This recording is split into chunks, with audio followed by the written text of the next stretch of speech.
and welcome to episode 108.5. To defeat thy enemy, you have to become thy enemy. Ruven's solo session. Number one of, we'll see how many. Where are we? We are standing in front of the lighthouse. You're standing next to it, but it's not slipping your memory at the moment. Maybe something has changed or not. Okay. Having just defeated the lighthouse, as at least we think so, I think. Yeah. At least Ruben would think so. Yeah. Definitely believes he's done the quest that the elves quite offhandedly barged on him, but he does feel some relief now that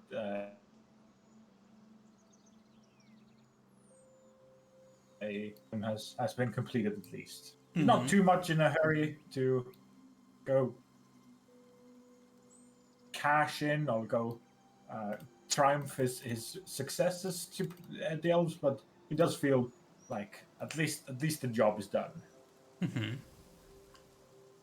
And I believe last we ended, Reuven got the two separate curses on magic items that were removed from him. Yeah. So he's feeling relieved. And yeah, I think we like rested a night, or like this night that we we're skipping a few days, so we're jumping a bit into the future. Handful of days. You have parted ways with Nia, right. I assume. Everybody could be at full HP, including yourself. And you did some finishing words of Oliver, who will be probably heading towards Barrios, and you are heading somewhere else. Spieler is staying at the lighthouse. Nia is probably going with Oliver, or at least going in the same direction as Oliver. And you can head into the forest as you please. I think that is what happens. Yes. Yeah. Reuven goodbyes. Yeah. Have you solved your inventory questions? Who is taking what with them? There's a potential magic bow that you might want to take, or the quiver Reuven, as well. I think in this moment he sees those magic items. He's tempted, but the subsequent, or like the reoccurring curse of magic items kind of makes him take a double take and puts a stop to that. So he agrees for Oliver to keep all those magic items. They need to be identified anyway, and he doesn't feel like he needs them that badly right now. Okay. So he only keeps the two shoulder pads, that cursed armor, but they're all the new magic armor and stuff, and that weapons gets left with Oliver. Reuven just has his fancy backpack on, gives all the rest of the people, Nia and Oliver, goodbye hugs, probably just to Oliver, and saunters away. Alrighty. Into the woods. Into the woods you go. Coming with you is your trusty companion, or your two trusty companions. Is getting a bit confusing on this level. Yes. Your Kitty and your Kira, who has a name that you have not discovered yet.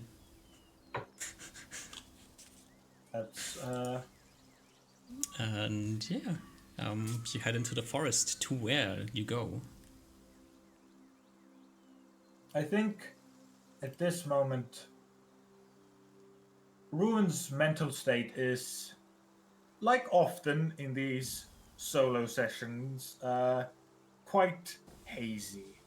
Having letting go of the party and just being by himself usually means that all the things he's been suppressing and just not looking at in his own mind, and just being able to hold different priorities while he's with the party, all of that slips usually away. And now he has to confront stuff he really would rather not confront, the things he has to. And right now, Ruin has quite the entanglement, you could say, with two major issues. Besides the plethora of problems and PTSDs garnered along the adventures we've had thus far, he has one worry in his mind of what's going to happen now that I've just ignored a god's direct instructions, right? Mm-hmm. Is Ki going to be taken away from me, or is Kire being taken away from me, or what? I've seen how gods can get angry. Mm-hmm. Witnessed it multiple times. And the second, of course, like in session one, are the goblins. Goblins. Yeah. Every single one of them.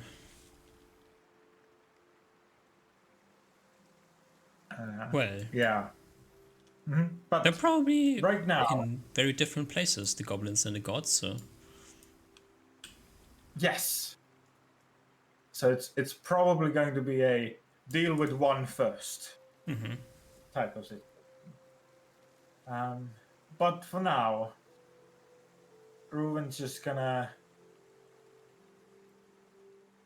knowing that he's going to have to deal with stuff, but along the way, he can go and say hello to an old friend or a new friend that he hasn't seen in a while. His teacher at Green Peak. Yeah. Which, And also, you can head into the forest for the first time in a long time, alone. Just doing nothing. Like, the last time we were in the Elven Forest, you were on a goose chase, running from A to B, basically every day, just full speed, walking through the forest to get all the shit done before you had to get back together. Then there was a lot of wasteland and desert and mountains and like crazy shit over there, cities, all this annoying stuff, and not really much roofing time, right? So for the first time in a while, you can, without any type of time pressure, just walk around. Yeah. Probably something he doesn't quite do consciously, but subconsciously he definitely just takes this time, not rushing at full speed, just embracing the forest. So you head into the forest towards Green Peak. You kind of know the direction. You also know that this is prime troll territory, so this is something to keep in mind. It is. It has almost become the grave of Kulnirin up here at some point in time. Yeah. So yeah, you pack your bags, grab your kitty, and leave. And wander into the forest for a while. And as you see the sun having passed its highest point, you find yourself wandering in the forest, looking around, not really seeing much. You hear like the sound of a well, probably don't hear them. You see like signs of a bit of fur like caught in a bush as you look around. Like there must be some wolves that hunt around this place here. You see some marks that they leave, but then again it's wolves, like who really cares, right? if they want to die, they can come and try to eat you, and if they don't want to die, then they probably shouldn't come and try to eat you. So that's like a simple situation for you to deal with, and you find yourself in like this spot in the middle of the forest, just wandering around. There has been this like thought in your mind that you might get like divinely smited or cursed or whatever from disobeying an order. Do you feel weird? Um, I think he feels nervous, and the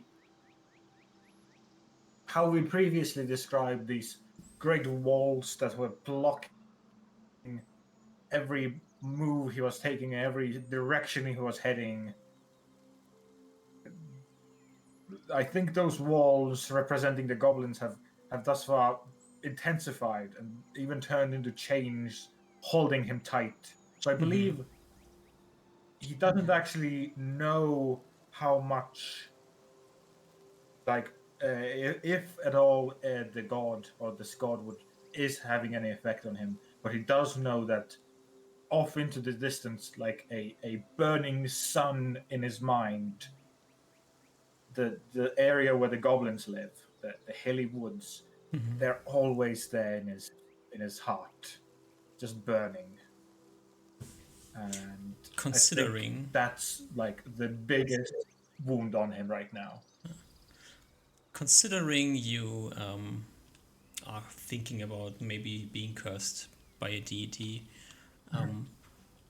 maybe has the thought crossed your mind that you might actually be some sort of chosen and have been for a while, and all this goblin fiasco is just a you not doing something that you're supposed to do, and that's why you feel like shit because of the Some sort of goblins? test. Some sort of test or a punishment. Yeah. Um, I think this is something that, as in this evening, he is probably looking for a nice tree to have finally a nice tree rest. These are definitely the type of thoughts that are going through his head. The consideration that these powers that he's been able to hold for a good while of his adventuring life, at least, now where do they come from? And and is it possible that he is some in the same vein as all the others? Oliver, yeah, different types of clerics and champions he's seen, uh, and that does trouble him quite a bit. As not only just the thought of it being these goblins being his punishment, or this uh, only growing, exponentially growing forethought in his mind of those goblins is some sort of punishment, but also the very fact itself that he could be or is some sort of divine champion. Quite, I think it rubs him wrong in some levels. He has an almost in like inherent negative feeling towards the idea that he is some sort of servant, and that troubles him greatly. And the fact that he could be a servant while not knowing it, that is definitely a thought that crops up into his mind.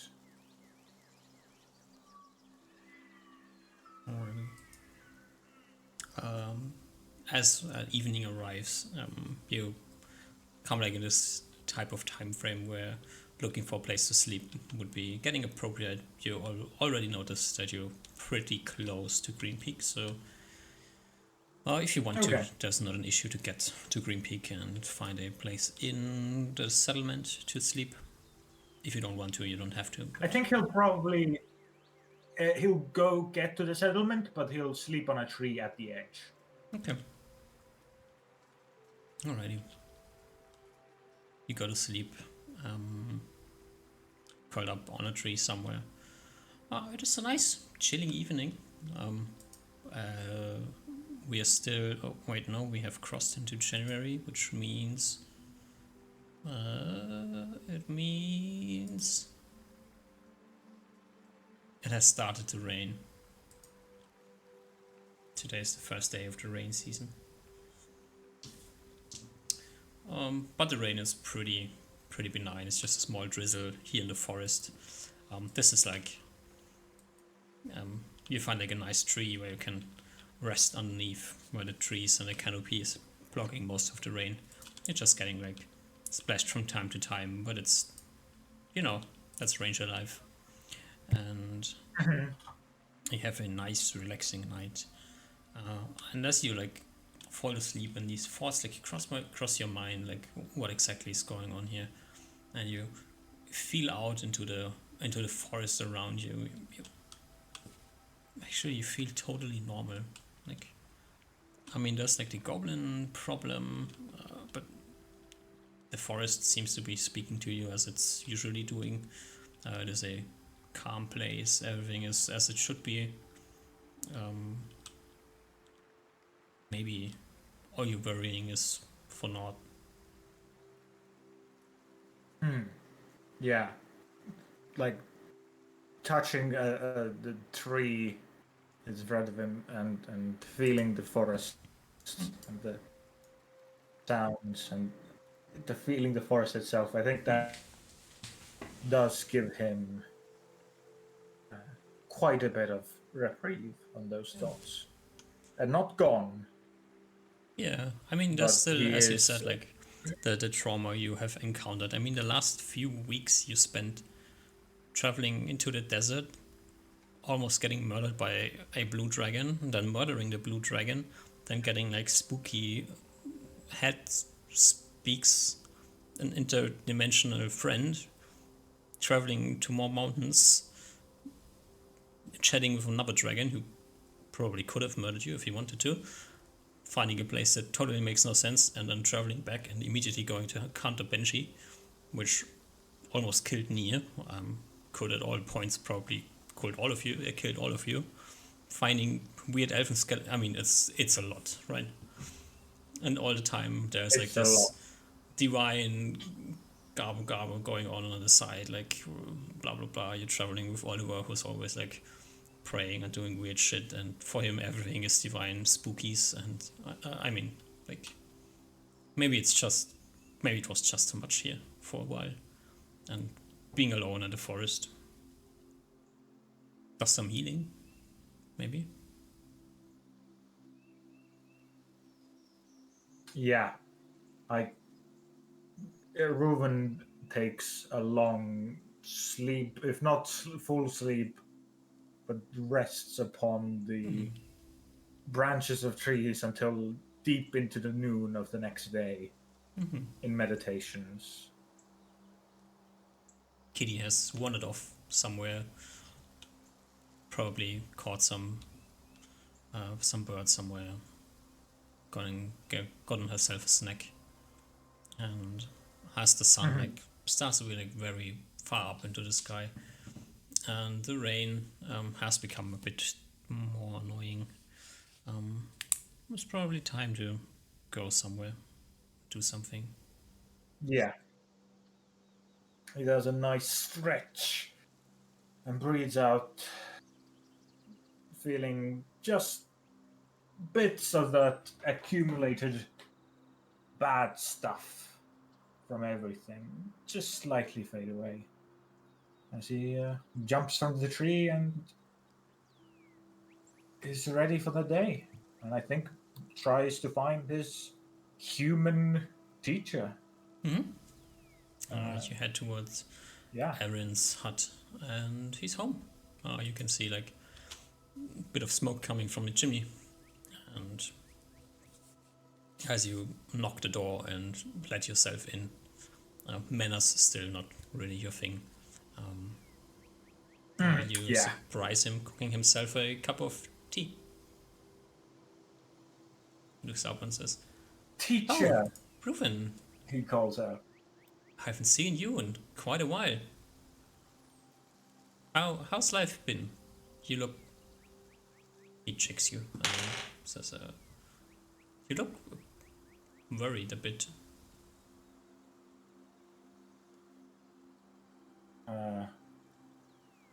Reuven gives some disgruntled sounds and again, very rudely, just sits himself down somewhere. Uh, I I guess yes, you could say that. Uh, it's been a wild few, wild bit of time. Uh, Traveled to some not nice places.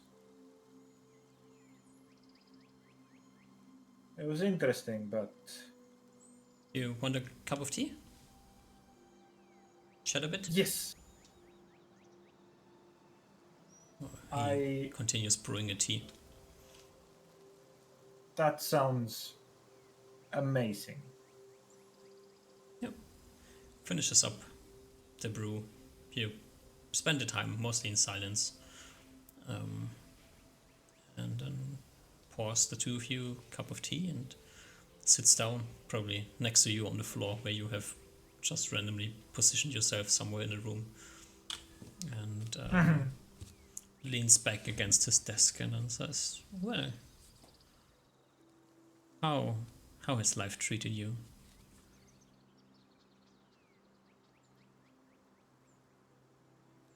Eh,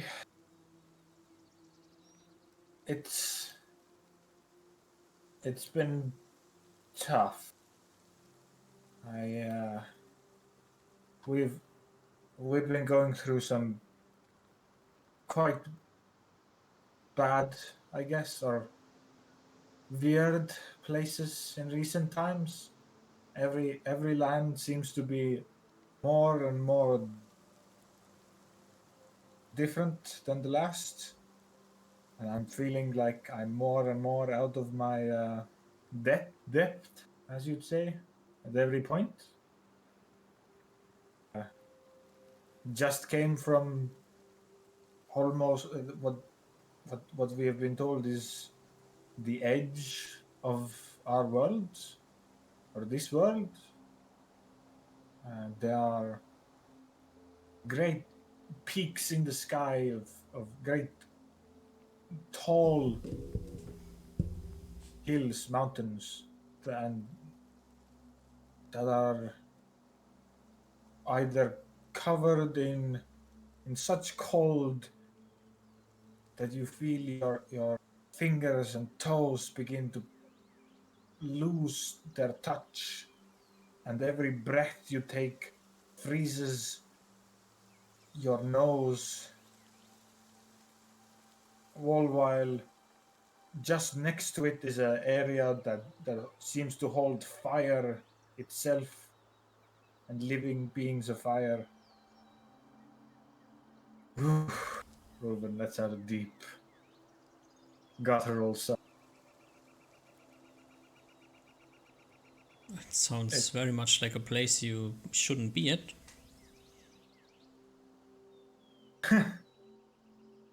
I, I guess we were told that as we went there, but I don't believe me and my companions have ever been ones to listen, eh? He shrugs and says, "Yeah, I I guess so, but doesn't at least doesn't sound surprising that you felt out of your depth when you traveled in such a hostile environment. You're a man of the forest, aren't you?"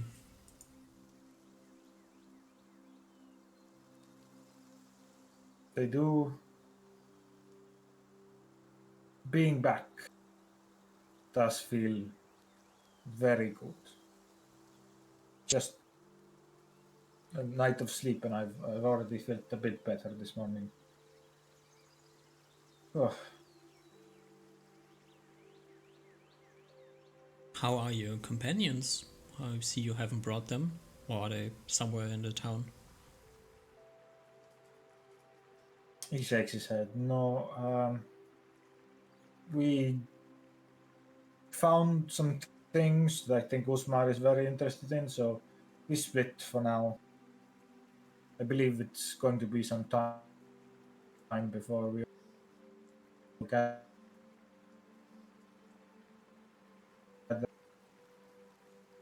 You kind of just lagged out a bit here. Ah, sorry. Yeah, Reuven says that the party is split, and he has been left for his own devices for a little bit, at least until Usmar gives the heads up. Sounds like almost like a vacation, doesn't it?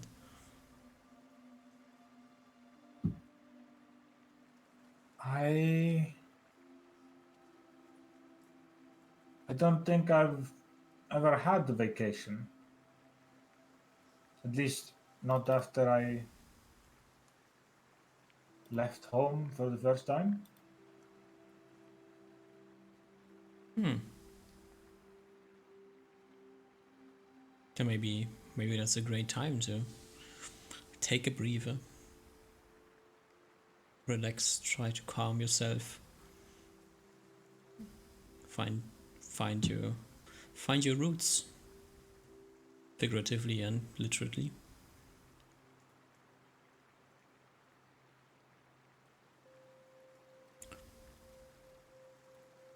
Might help you with the many thoughts that must be cruising in your head at the moment.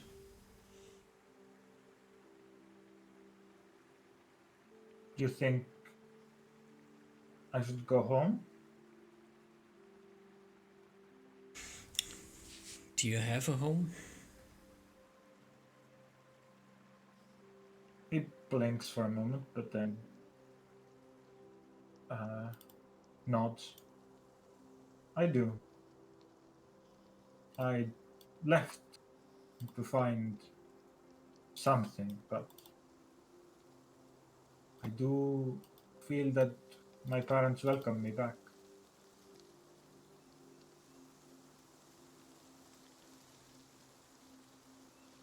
So would my parents, but the place that I grew up in no longer feels like home to me. Reuven's eyes squint at that, but a slow, very small and slow nod of almost familiarity at those feelings, as he almost seems to agree. But seemingly for the being brought this idea up for the first time, I maybe I feel the same way. I'm not sure. You know, the things that happened to me have changed me. I've never been the same that I've been before. And there's no way the people in my hometown would be able to understand.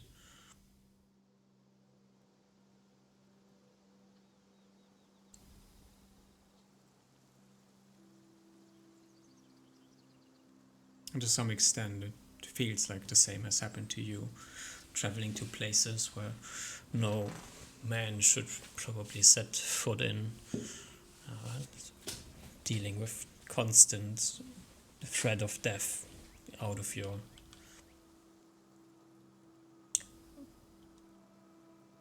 ability to have any control.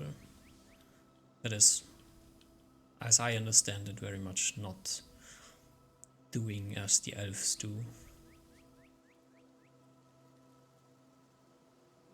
Reuven slowly nods along. I agreed.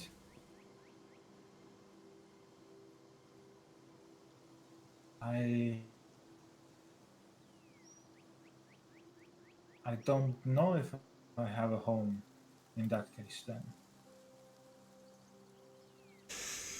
If you could choose where you would want to be right now, no thoughts to any outcomes or possibilities, where would you want to be?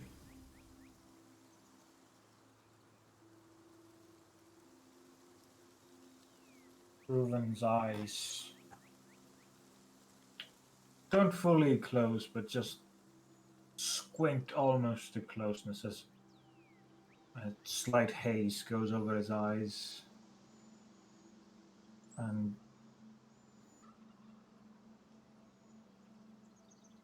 mind's eye, colors, images, places, flash. I think there's the trees of his hometown. Then parallel to those, the trees of Low Bay Forest. And then the trees that he only so faintly remembers of those oddities in the vibrant dream. But all they do is, I think, flash away. Instead, faces coalesce out of color, memories, people. There's, again, his parents, his sister, then the people he's met along his way. Arya the Dryad, his teacher right next to him.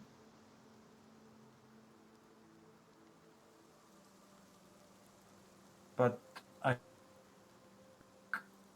what eventually coalesces is the faces of his friends, his companions.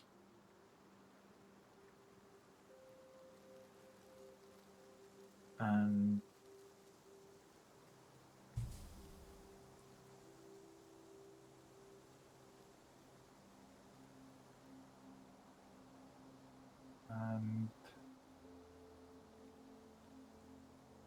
There's that one face. face I wonder if comes up years ago, before all of this started, when you first came to the human lands and you lived in this small village, getting along with a group of humans there. Do these faces come up?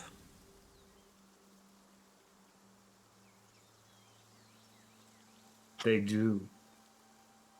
A family, a man, a woman, and a younger daughter, smiling, emanating just presence alone, such warmth and comfort.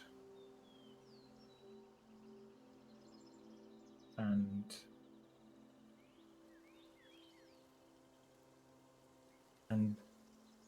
the feeling of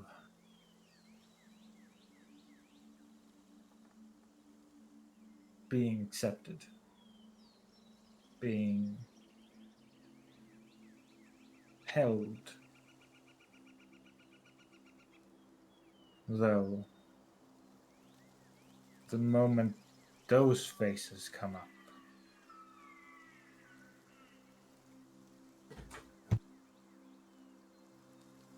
another set, no, a wave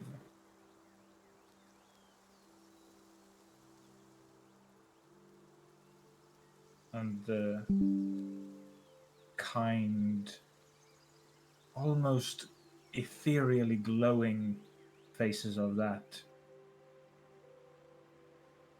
amazing family are switched with a very, very sad scene that I think immediately brushes away all those ideas and thoughts and faces that Ruin was thinking of, and instead come those flashes of memory, blood, cuts, corpses. The first real hit to his psyche that a young elven boy almost not comprehend. The scenes that quite literally have made Reuven who he is and put Reuven on the path he went on. And the faces of goblins.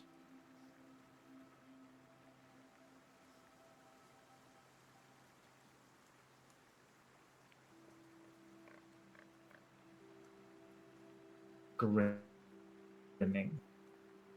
Like stands with a scream and a shout.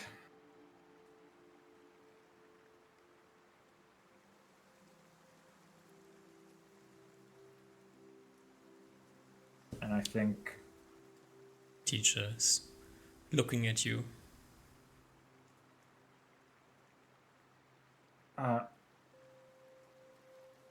his eyes flutter open. The presence of where he is right now comes back to him. Breathes in a sharp breath. I'm sorry. I didn't mean to do that. Sorry. Feels his own back covered in cold sweat. What happened, Reuven?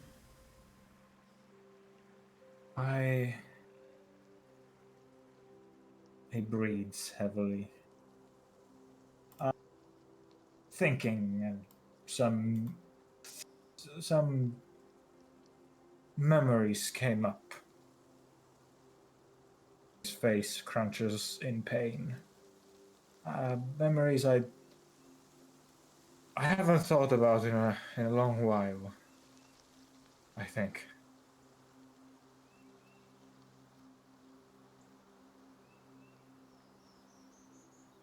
He leans back, like crosses his arms in front of him, like almost gets like a tiny smile in and says, "Isn't it a bit surprising that these old memories so much overpower the new memories of what I only can assume is danger and death?"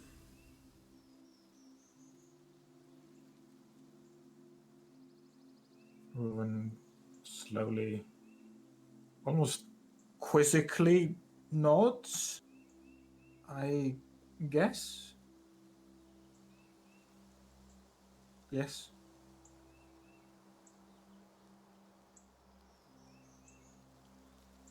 We spent some time together. I have trained you, and throughout all the time, I've never seen you in such uproar. I never thought you were much the emotional type.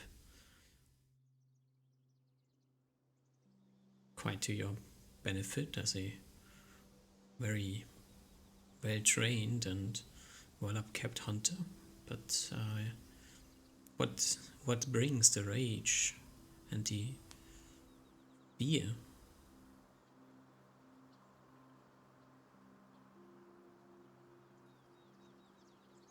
Reuven's eyebrows twitch up and down as he, I guess this time, finds a chair, plonks down, has his hands on his, taking a deep breath in and one out. I I when I when I first got here to the human lands, I didn't really know anything. I didn't learn beforehand like I should have. I was quite new, never traveled in my life, and what village I could basically. There was some travel, but I ended up in one, and he almost coughs out a breath of air. Just recalling these memories seems to open up closed, what he thought were closed wounds. I There was a human, uh, family of humans. They were the ones who helped me when I was lost. I couldn't speak a lick of human, didn't know really where I was. I wasn't even sure what a home was anymore. And they saved me, helped me, taught me how to speak human, gave me how I should, what I should be doing, or how I should at least get through here. Fed me, gave me a place to sleep. They were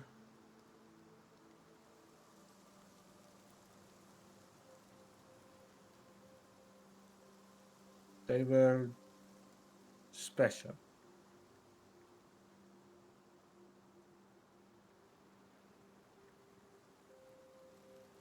What happened to them?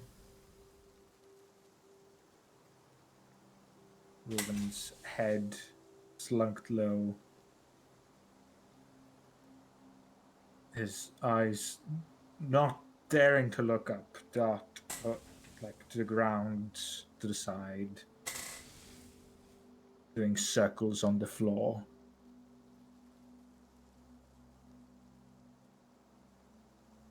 It was a night where I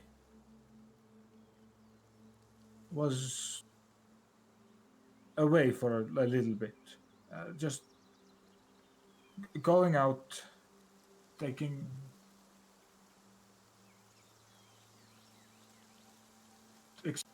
taking in human land, and was there was an attack, a raid, a un I I I guess unexpected attack by a goblin team.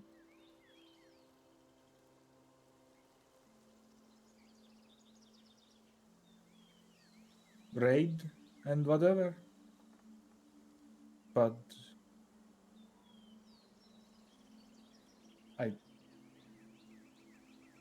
I don't know what happened, but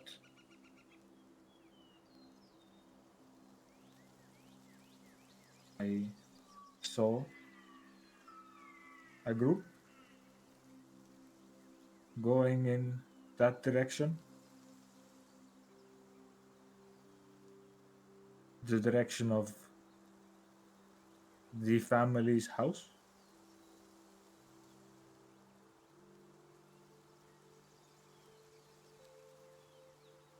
Reuven's eyes water,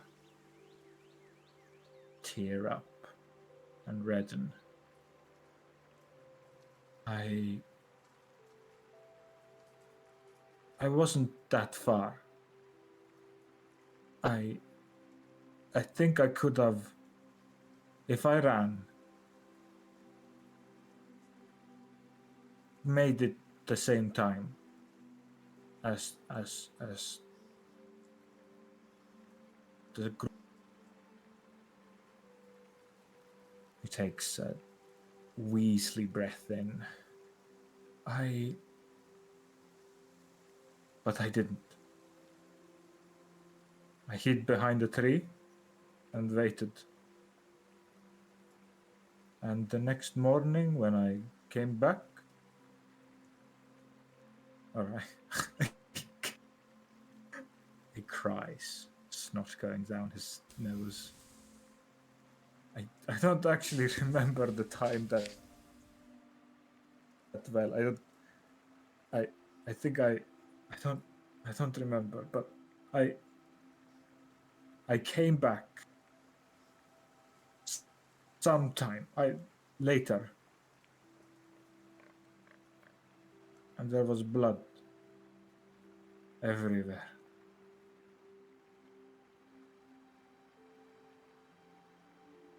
He takes a deep, almost painful gulp.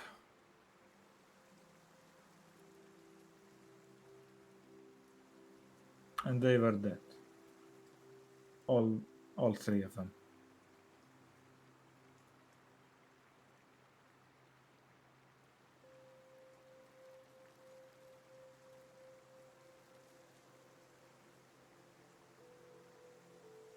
Do you blame yourself?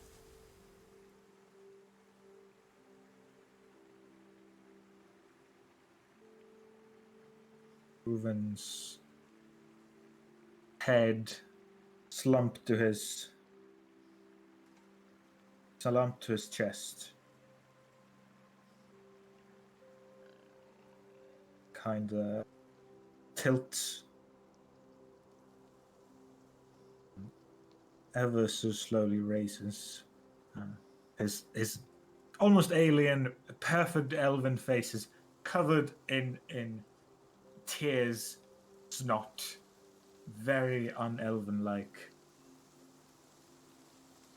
As he raises up his head ever so slowly to not match Aaron's gaze, but just linger around him.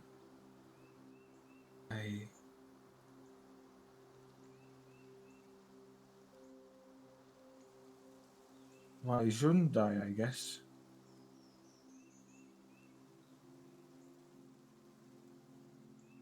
Would you want to have traded your life for theirs?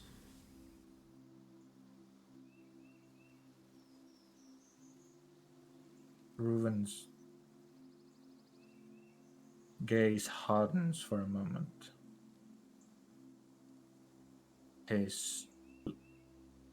He looks to the side, almost off into the ether, as his brain thinks for a moment, and with a glimmer seems to reach an agreement with his mind, and instantly snap his gaze to Aaron's. Yes.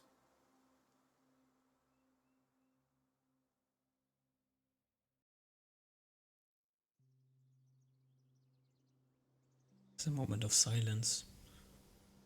As Aaron stares at you and then says, "And what would that have changed?"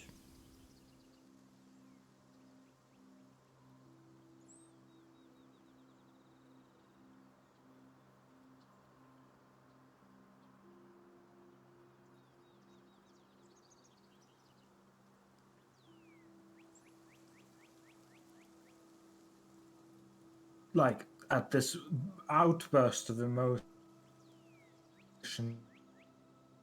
it seems almost as his shoulders slump once more as he just shrugs.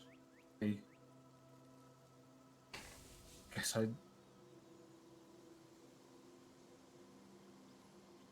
guess not much.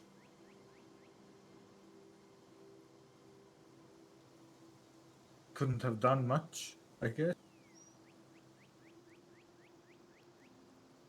I never trained at home. Not like my parents wanted me to, at least. Like my elders wanted me to.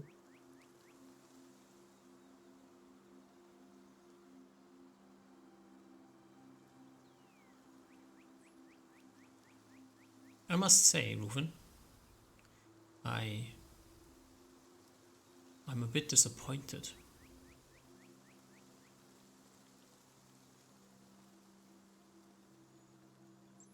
His gaze, in the way that his head is still turned to the floor, but his eyes look up, just barely looking at Aaron's face, You kind of staying silent. catch the tone of his voice, which is very similar to his instructor voice right now. And he says, I might actually be a bit more than... I actually might just straight up be disappointed with you.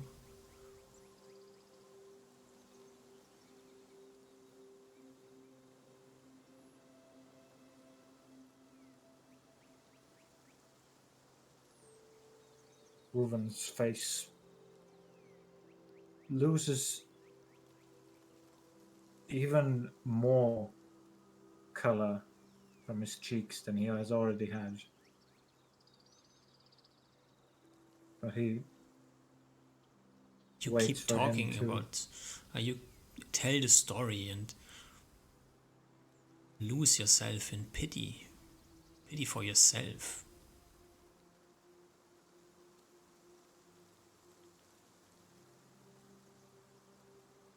You should feel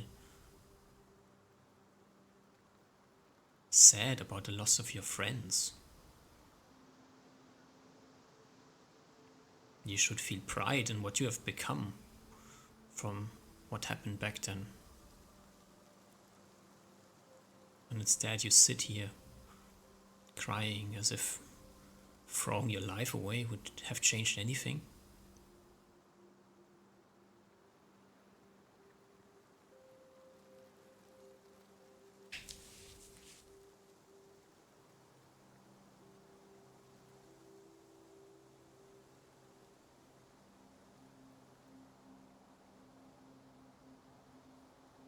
I wonder if all these past years with your crazy adventures and risking your life, all you were trying to was to punish yourself, to finally throw your life away for something, for someone. Is that who you are? A self-loathing pity monster?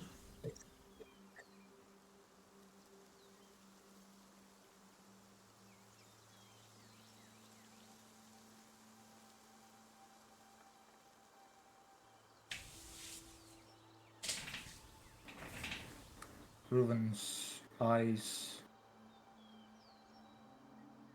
gaze away from him for a moment and look down at his own body.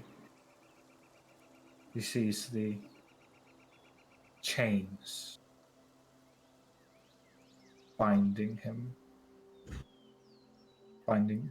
weighing him down, covering every limb, his neck, his head, his whole chest, and just weighing him down so much. Kind of almost symbolical if you think about the armor that was not so long ago wrapped around you.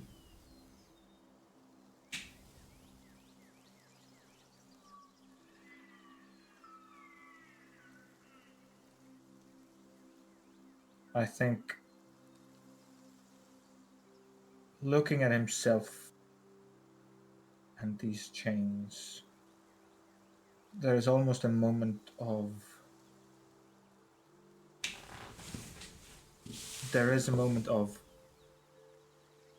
looking back and having a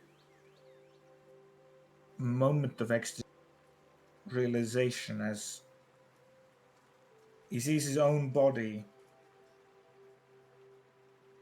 going back in time, changing from armor, changing from weapon to weapon, growing fainter and smaller, weaker. Those changes never go away. Even the young Reuven, the one that burst into that door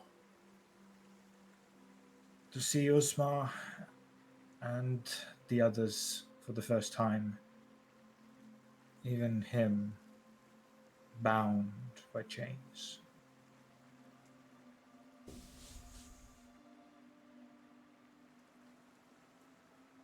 Led by chains? Reuven's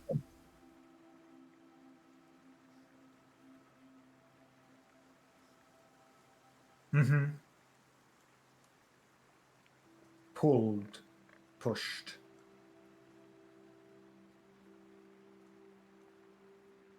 Forced.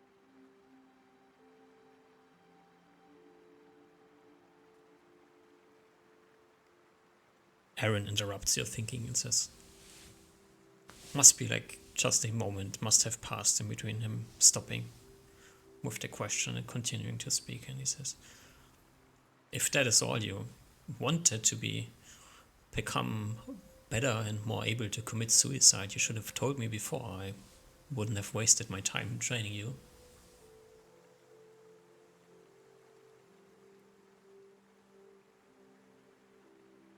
Unlike you elves, our human years are valuable to us.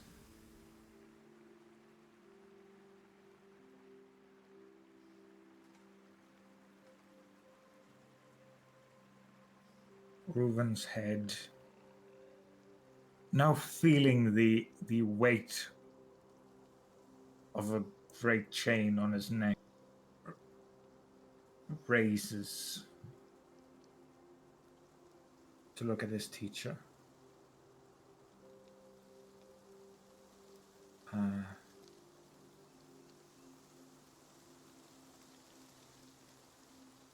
Feeling a sting, quite the sting from his teacher's direct words.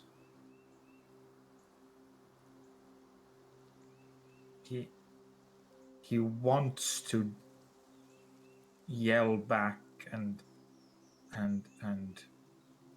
wallow in that very feeling the chains give, the harrowing pain and misery, and say that that's what he is. That's right. He is a self-destructing monster of nothing, and he is valueless, and he is wasting his and everyone else's time.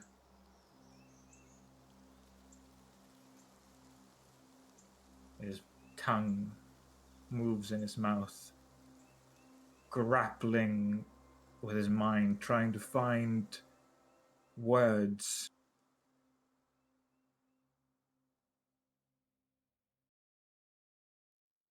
But there's another part of Reuven's mind. The one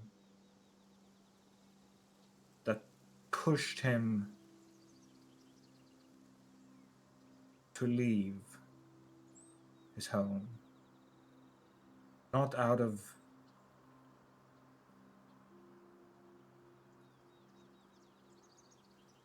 hatred, but wanting, and the same thought and part of him that has grown over the multiple years of adventure and terror and resisting that terror, that says,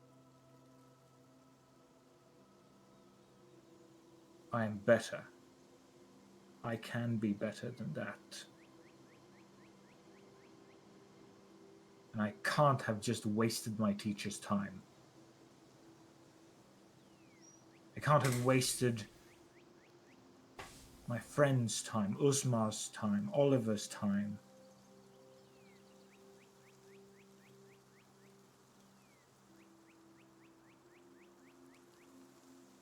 Reuven's head shakes from left.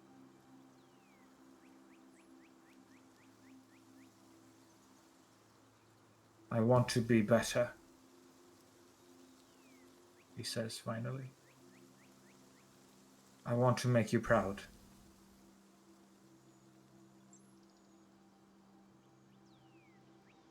Then grow up. Stop being a baby. Even for an elf, you're no longer a small child.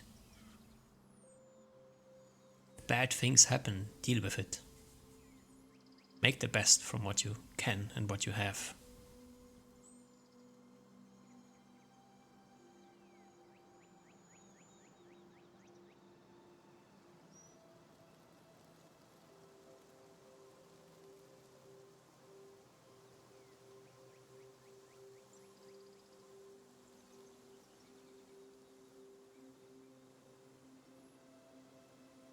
Reuven feels his entire body, though clothed in normal light clothing, is covered in cold sweat.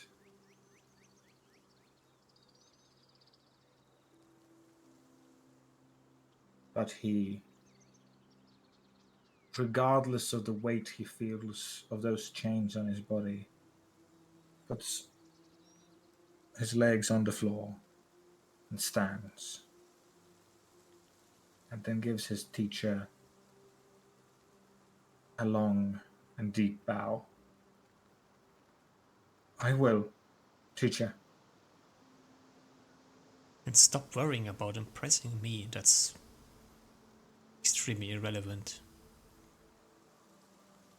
He smiles.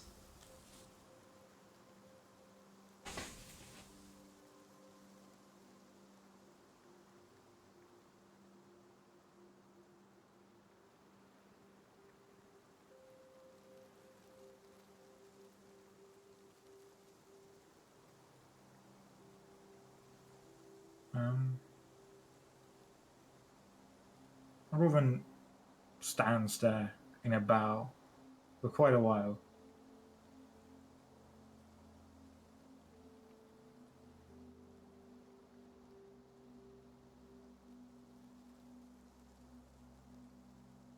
Well, now then, my little baby fledgling elf.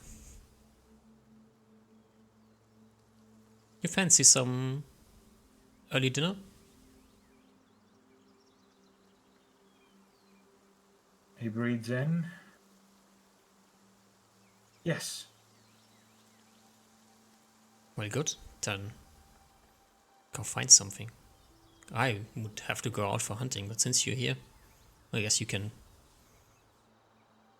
do the dirty work. Smiles again.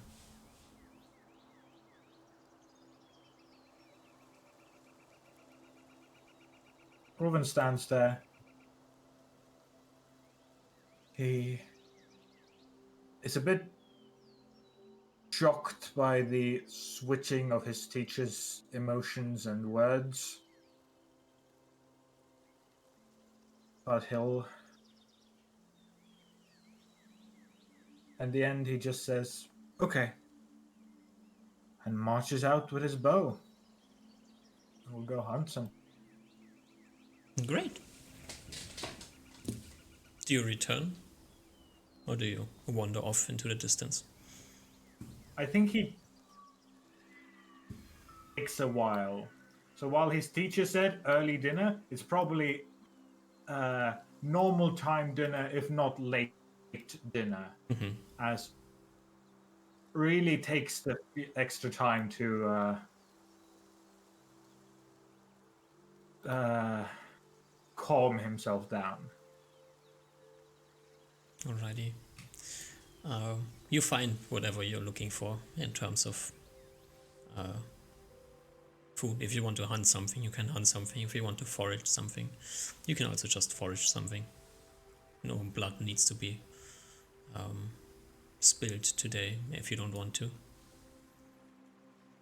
And as you return, I Aaron think that's has prepared some broth or whatever to make a stew and has some more tea ready. And as you sit down, he invites you to talk about the friends you lost and gives you an opportunity to share.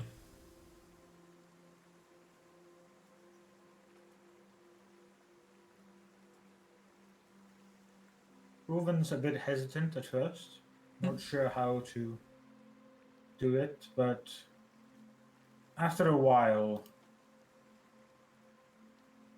he does begin to talk about the lovely people that he met, the extremely tasty pastries that the wife made, and all the work that the daughter of the family put into to teach Reuven human.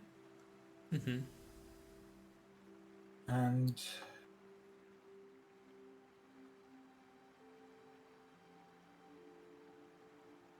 And as the day tell goes on anyone. and time goes by, you realize that this is, I think, quite literally the first time you spoke about all of that. Indeed, indeed it is. Besides some far-flung comments to appease his party, he has kept all that to himself. And I think now he begins to realize that has been quite a large bit of weight on him. And it feels quite relieved to let some of it out.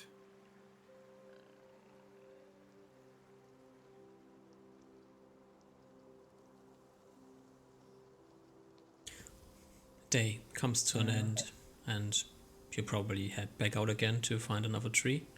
Or do you stay inside? It's still raining.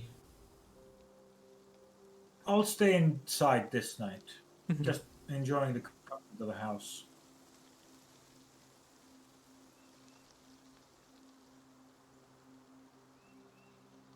Right. Next day comes around. The rain simmers back down to just a drizzle. And have breakfast with your teacher. Some random talking about bow technique and fletching technique. Is there anything else you want to bring up with him? He seems to avoid the topic of yesterday.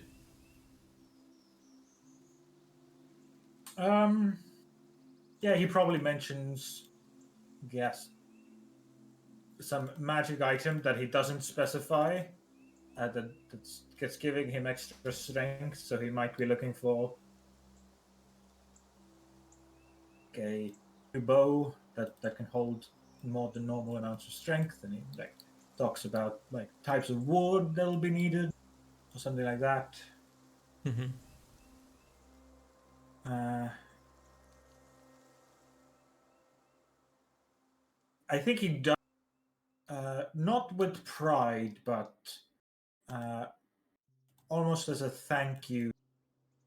One of Aaron's earlier lessons where he said uh, how hunters don't need to become stronger than all their prey, but are meant to be more clever or plan the day at hunt. And Reuven mentions hunting a even bigger and worse version of that creature. What creature? We brought him a sand dragon head once. Mm-hmm. Yeah. So he mentions the difficulties in that fight, but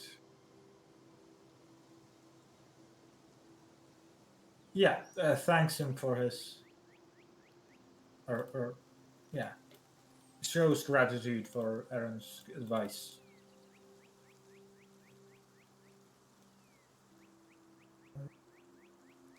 But I think that's it. Other than that, yeah, Ruben just there's very specific question that Ruben leaves for last, just before after breakfast ends, which is like and Ruben's like ready to exit this conversation at a moment's notice as he asks like, teacher, have you ever been able to You're lagging. magic? Oh, hello? Yeah. He very cautiously asks, have you ever done magic before? Teacher checks his character sheet.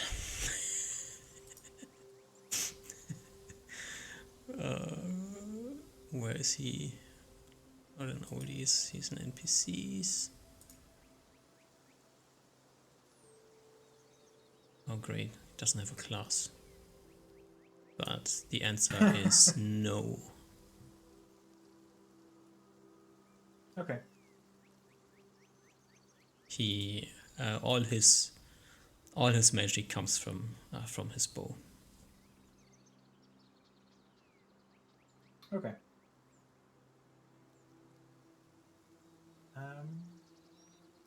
That is all Ruben wants to ask from his teacher. Alrighty. Breakfast is finished. I think that same day he will be ready to. Yeah. I think Ruben's ready to say goodbye to his teacher. You say your goodbyes. Say yes. And you leave? Yeah. He has some other things. He has some, I guess, more work. And yeah, we're going to leave. Alrighty. Where to? I think. Ooh. Can we take a 2-3 minute break? Yeah. All right. Brip. BRB.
Hello, I'm back.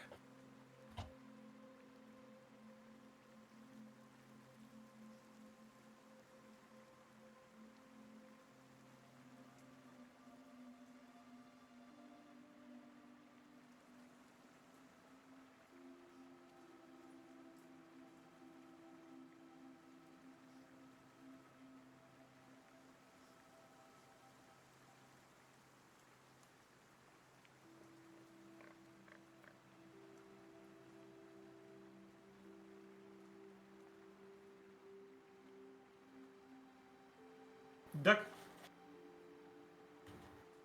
Okay, I'll assume you're not here yet.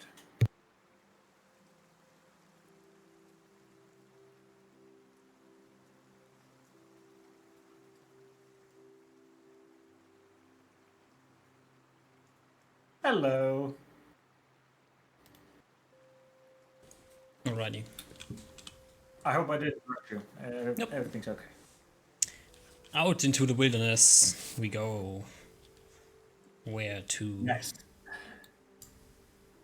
East, south, Ooh, northwest. all good options.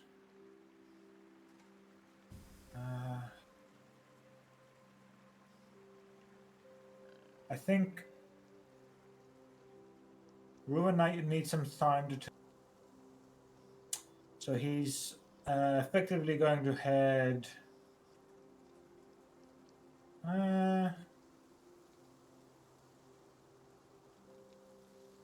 Yeah, he will probably do something like this.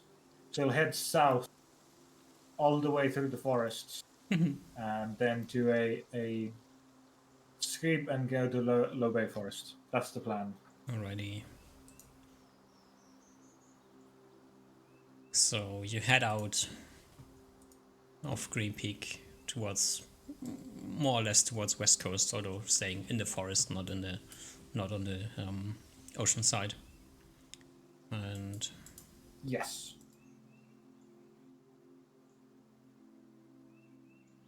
traveling a day down south. Not much seems to be happening. You don't come across any opposing forces. There's some squirrels, some birds, some denizens of the forest.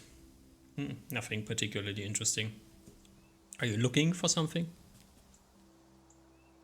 I think it's less that he's looking outside, he's looking more inward. I think he's doing a lot of internal thinking.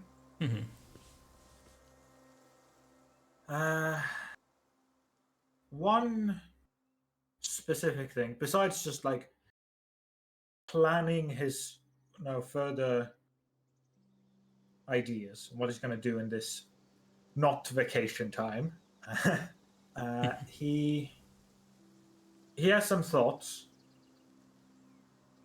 on how he needs to act as an adult, but he'll still need to deal with these goblins somehow.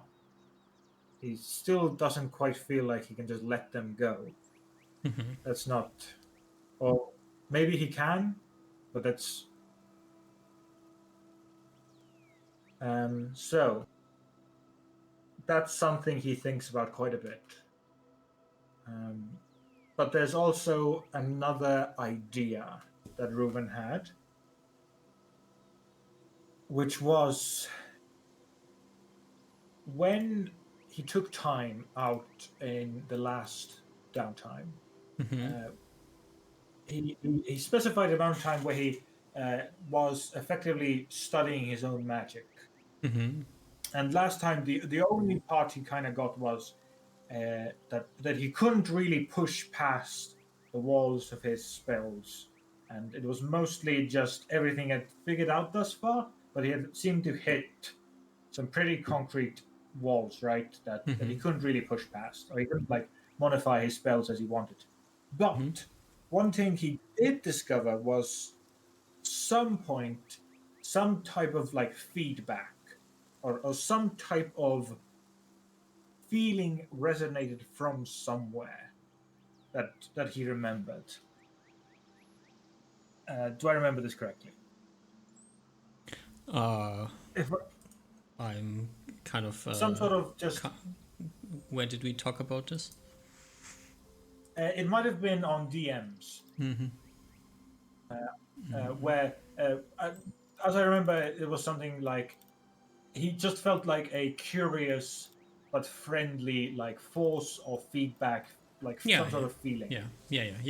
That makes sense. Yeah, as you're trying to like try to understand like your magic. Um,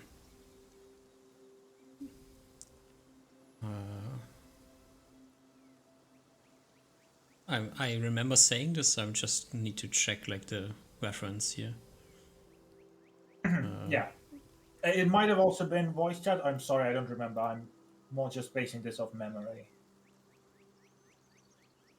Dum-dum. But I think Ruben's idea would be to try that again, just to see if that is the blessing of the All Mother. Is she now angry at me? Would that feeling now give anger? I think that's kind of a theory that Ruben's thinking right now.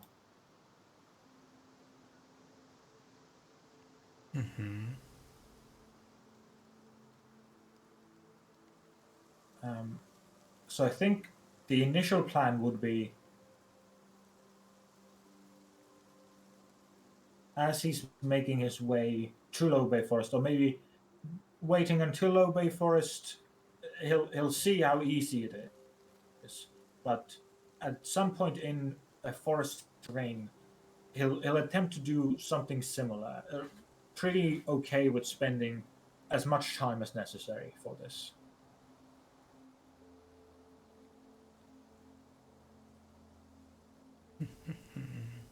Sorry if I pulled something real specific out for you. I also just thought of this. Yeah, I need to. I'm not certain if the comment was about magic in general or you trying to find something to do with Okay. Kitty.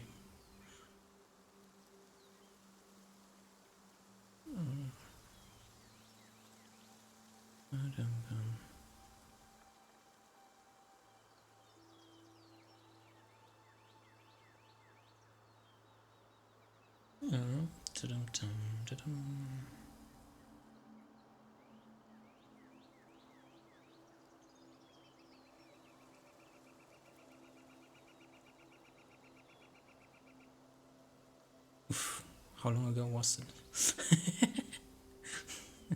Yeah, I'm also looking. Was it before going for the helmet? Must have been after the helmet. Yes, it was. Um,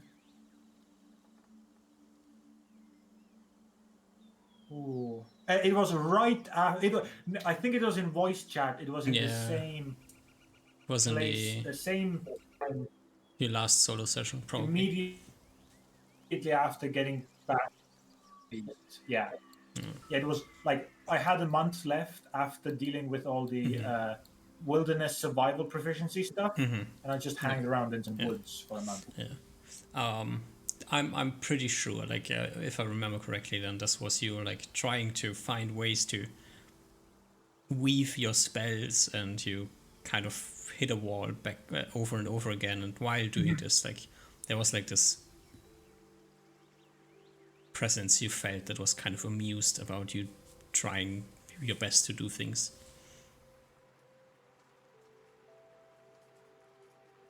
If you repeat the same thing, you get no. Yeah, and this time I think doesn't get any feedback. Okay, interesting. No. Okay, I think his goal in then still is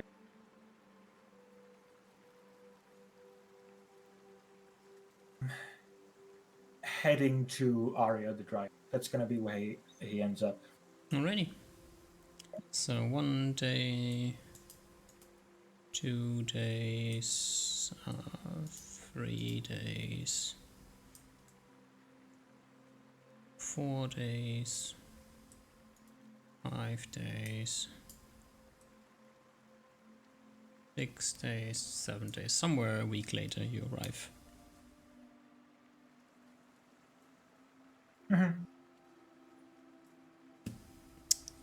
At the grove, and look for your dryad friend. That is the plan, yes. Yeah.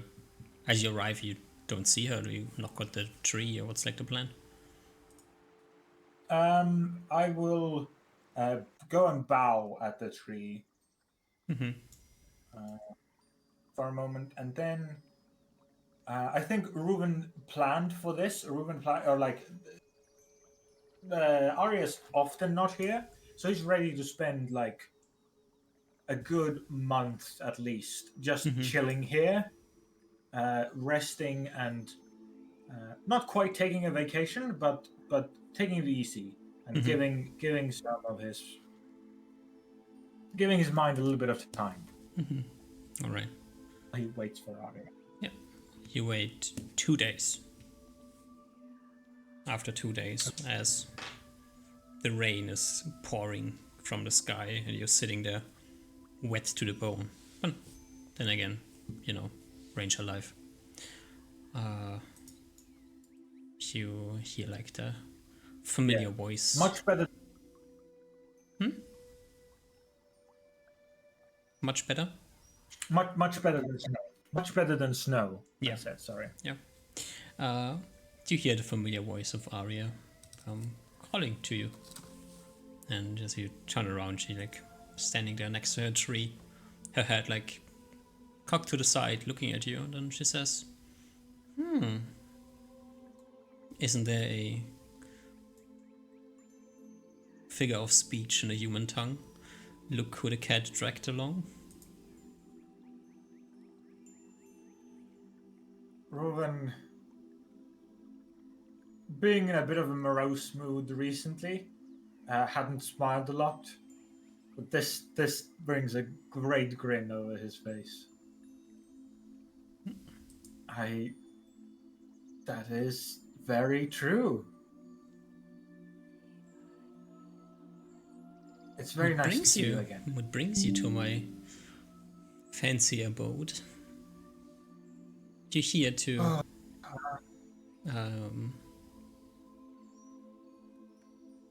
I'm missing the word. Introduce me to your new friend. Reuven looks shocked for a moment, has some realizations, and then yes, and some other things. But yes. And he'll call over Kitty.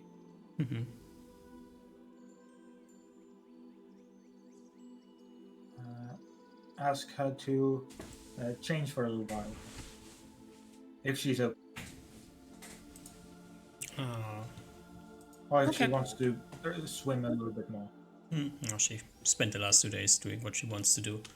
So it's totally fine to give up some free will here. And swaps. There's some intense eye contact between the Kira and the Dryad.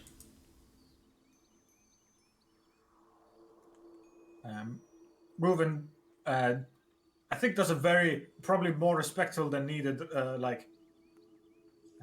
this is my friend, Arya. And Arya, I think you already heard. This is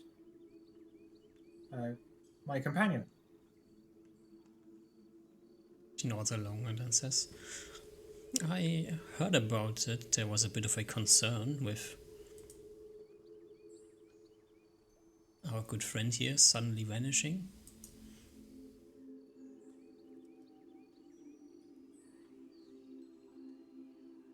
Reuven nods. Is she vanishing and reappearing, or is she vanishing? Has she vanished for all the time.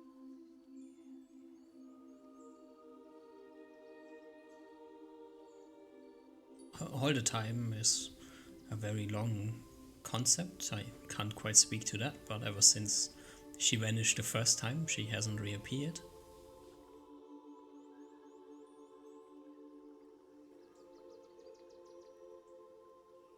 Okay. He gives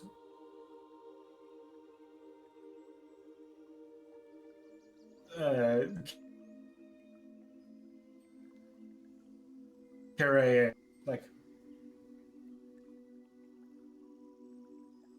on her little head. Buried some time.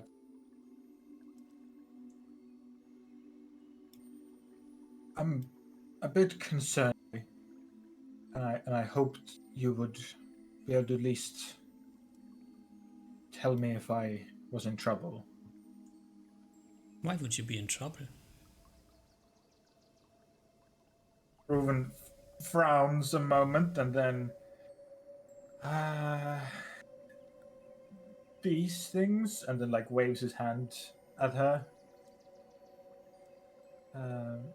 An item we found. She takes a few steps towards you and like looks at your gloves. Then says, "What about them?" I, I, I. Well. First, did you hear about me bringing a unicorn from an island to my home? I think you told me about it, didn't you? Sorry, it's I've been through very chaotic places in the last uh, short while, and I've been struggling with remembering important things. Apologies. I there I After I'd done that in my home, I had a dream uh, where I think a the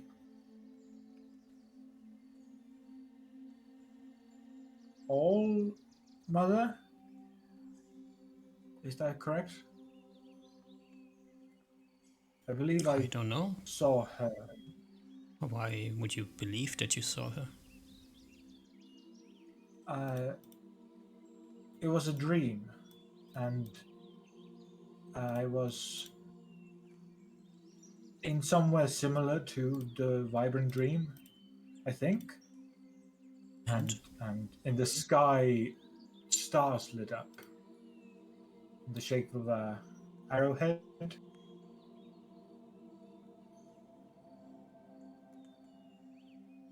why would you?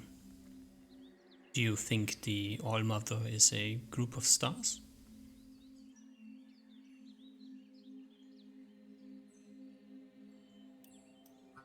I I guess I don't. That's I guess the I um I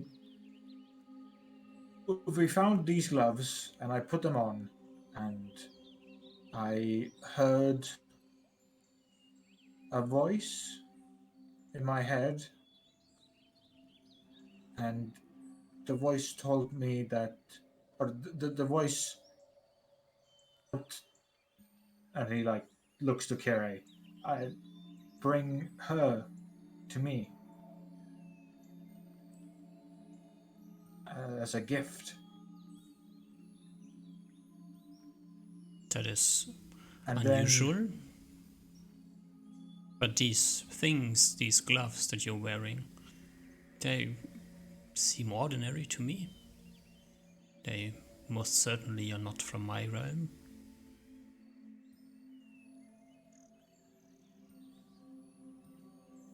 see. Reuven has like a big moment of like, oh shit, have I been wrong this entire time? Uh,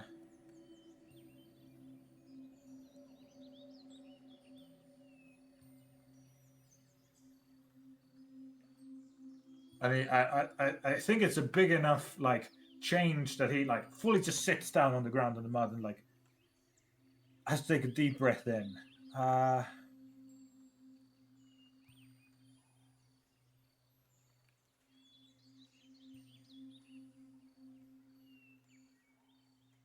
do you know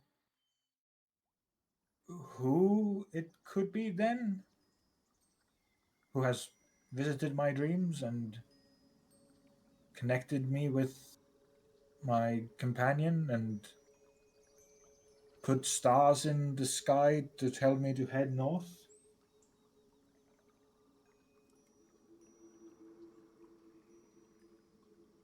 As much as I like to speak cryptic, I don't quite. I can't quite follow your description.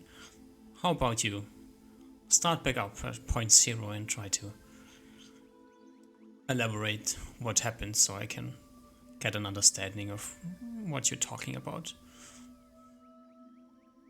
As far Okay. as I have understood you, so until now, there's stars in the sky and dreams about my homeland and a voice in your head casting magics to realm swap the Kira. There's a handful of things that could be behind that, so let's begin again. You brought a unicorn from an island to this place. Yes. The night I a dream. And Reuven does his best to describe everything he so far remembers of that dream. Weird place.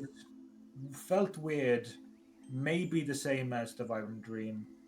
And some kind of shady human like figure. Like,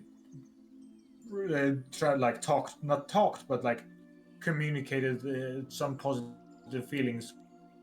And then pointed in the sky and he draws the symbol in like the dirt of stars. And then later, uh, when he found these gloves in a dragon hoard, and when he put them on, the voice spoke to him and told him that some sort of what seemed like maybe feminine voice, or at least a kind voice, at least, told him that that he had met with this person before, or had this person had been keeping an eye on Reuben, and later told him that you just need to head north, and at night the following day, or the following night, in midnight, he saw the same star pattern in the sky as in the dream, pointing north.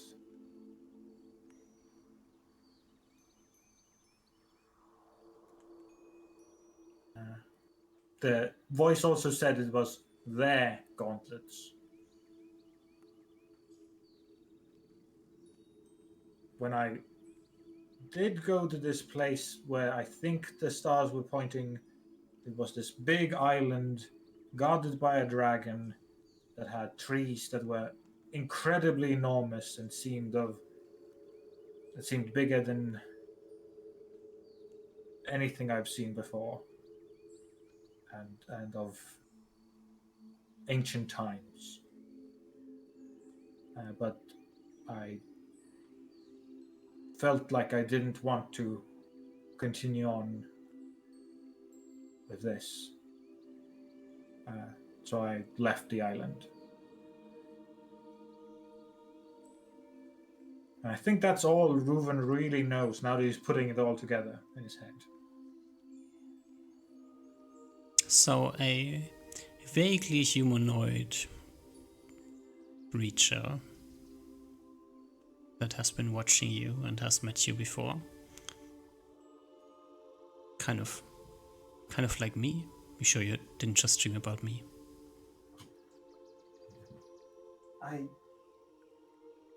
The dream seemed so real. I thought it was more like he sighs deeply. I've been wandering with these divine people for so long, and these divine beings have sent dreams into my head and others' heads all this time. I guess assumed it had to be something like that.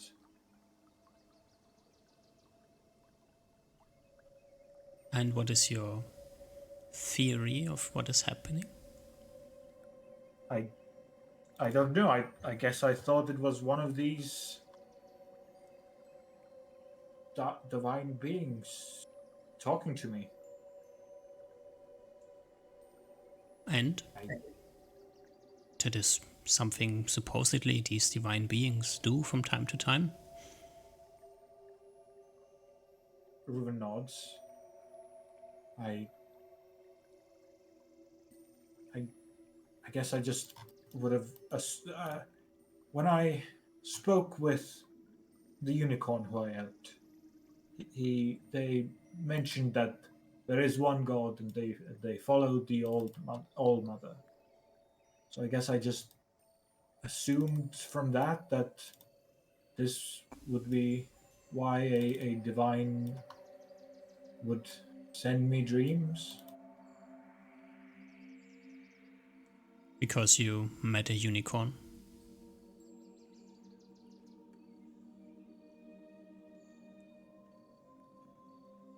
I guess when you put it like that. Is there anything else you forget to mention?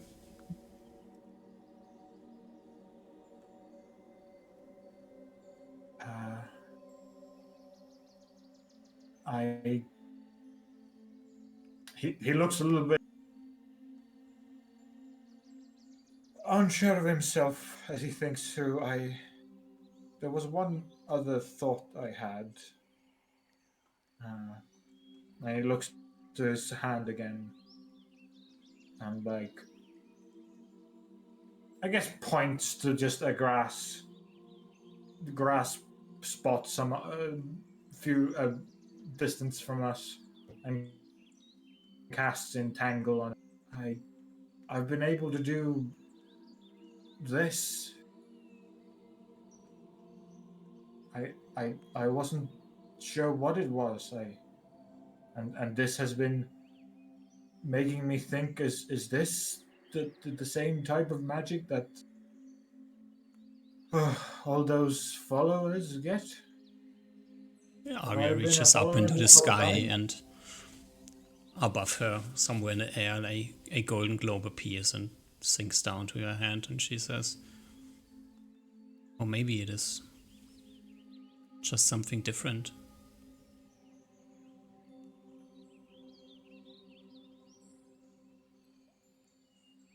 He nods.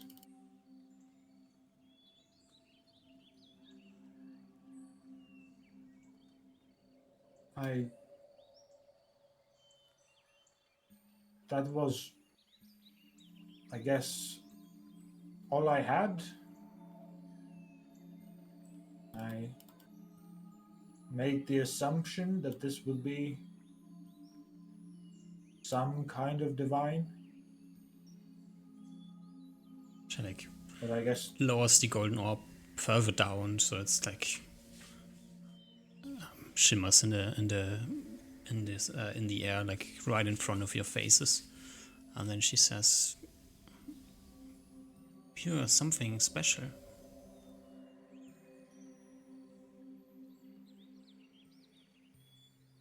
You have a very deep connection with the nature around you.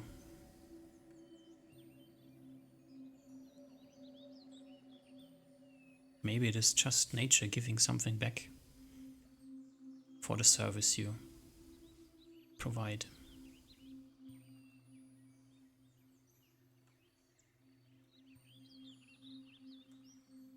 There is a slight warmth in Reuven's heart from that. And you have been special on 2 different planes. How do you think these strong-willed creatures would willingly travel with you if it weren't something special?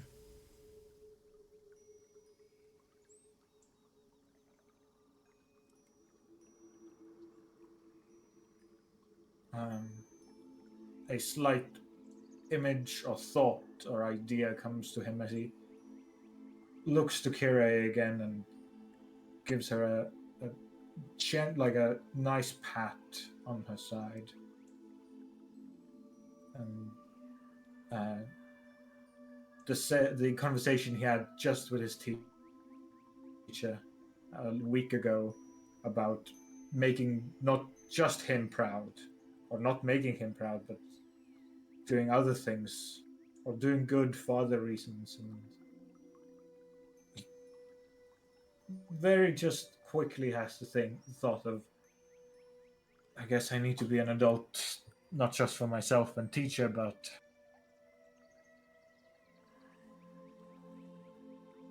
immediately goes back to Ariane's. Ariane says,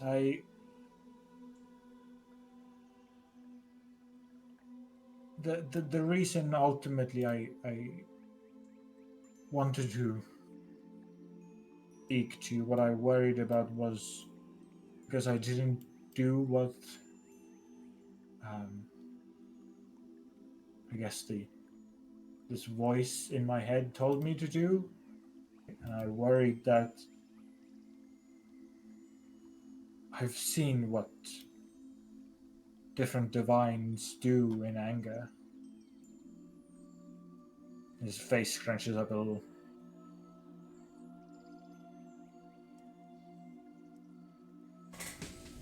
Or when people, they give missions to disappoint them.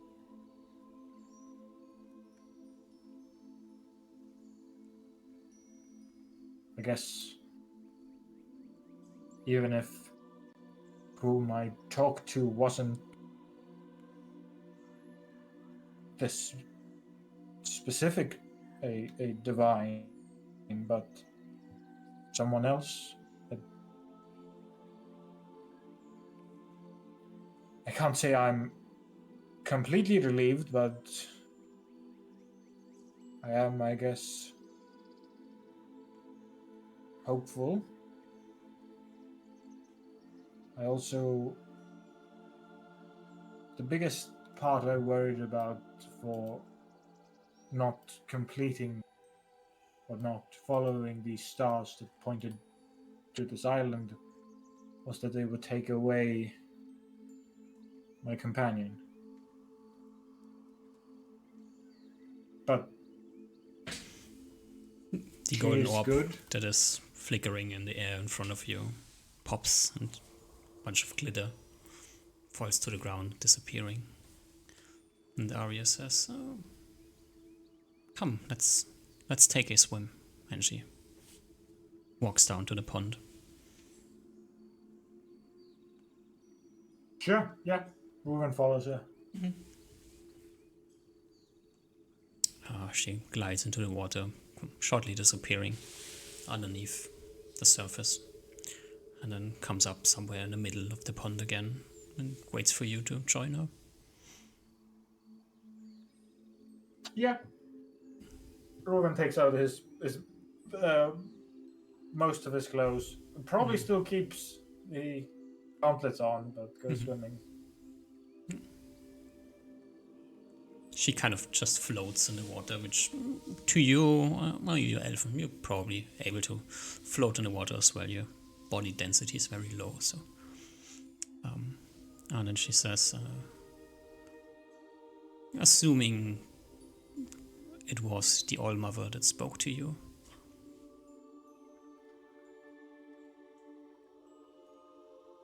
the All-Mother is a loving, kind, and caring being. She has been here for us all these years and all this time.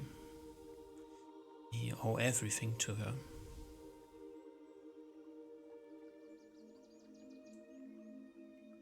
Anger is not something that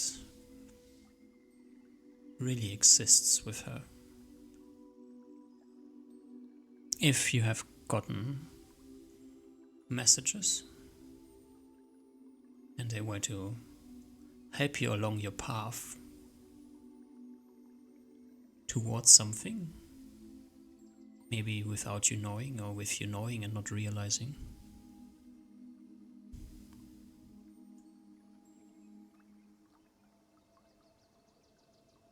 but the All-Mother does not intervene with mortals as much as other deities might.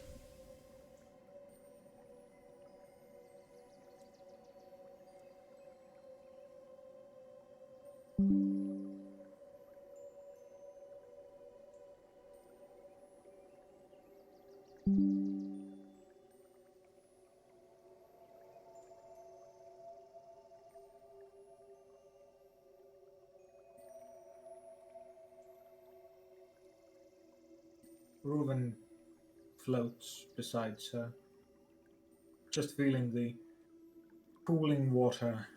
Mm-hmm. And the drizzle of the rain that's coming down. Mm-hmm. Probably very nice. Mm-hmm. And then Arya says, I think you are missing something. There's something that you must have not realized or forgotten.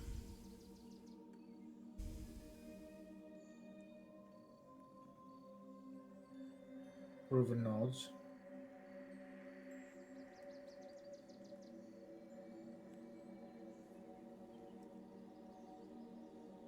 Do you know what were the circumstances when you had your first dream?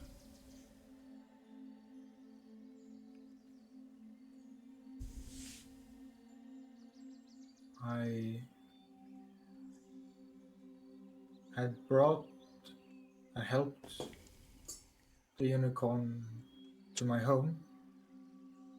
Yes. I talked with the elves, my family, Mm-hmm. and they mentioned some sort of corruption on the island.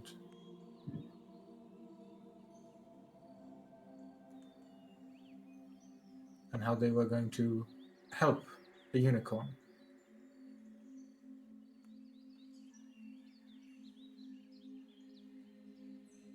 And Why did they clean need it. to help the unicorn?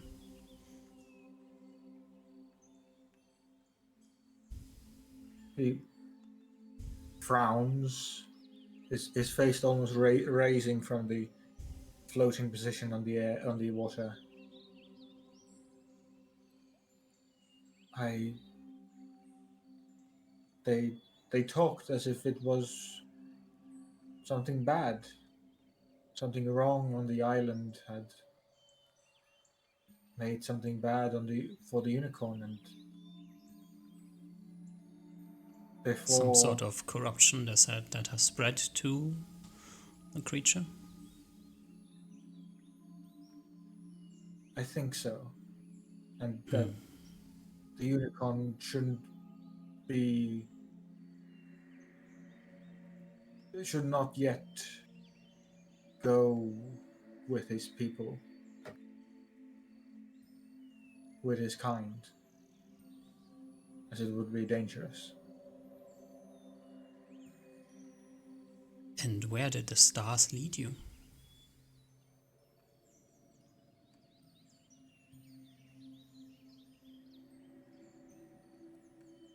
He thinks.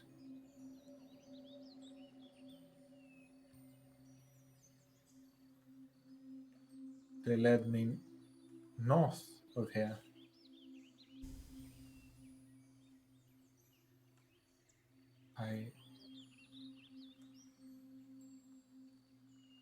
He slightly fumbles in the water and like turns to Billy, and like switches his gaze right to Arya, who's still, I'm assuming, floating, Mm-hmm. and slightly stabilizes himself in the water. Do you think the stars weren't pointing towards that island, but further into the sea at the island? I don't know. What did you find on the island?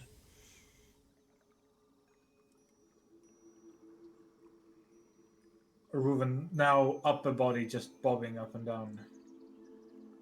A lot of really weird stuff, but I think me and my companions believe that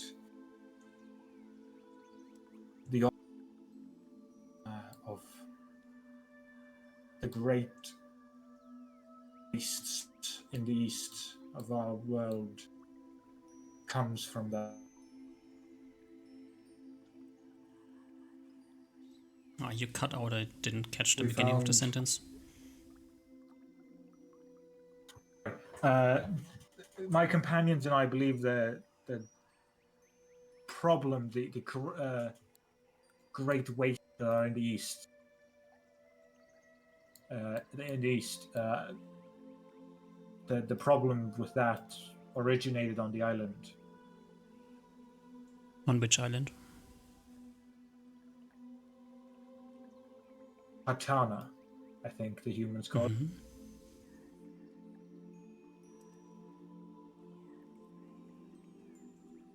But that's not where There the was stars led you, is it?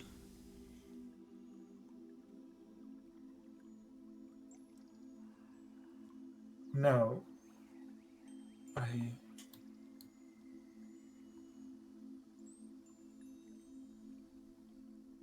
You no. spoke about an island with gigantic trees and different things. What was on that island? Is there anything special about this place? Why would the stars lead you there?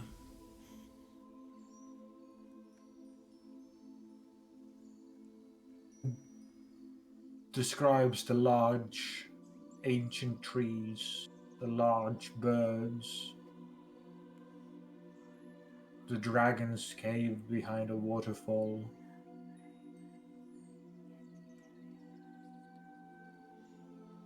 Seemingly untouched nature.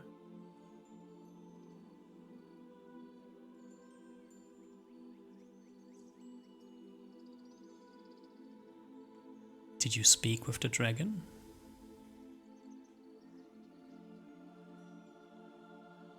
We did.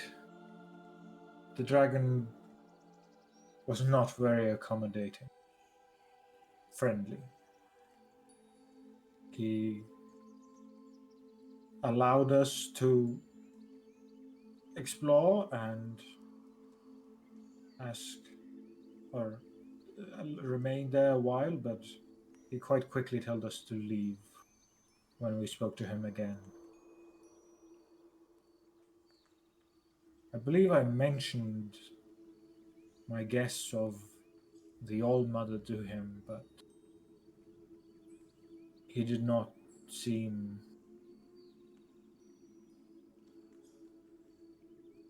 happy. It seemed he didn't want any people there.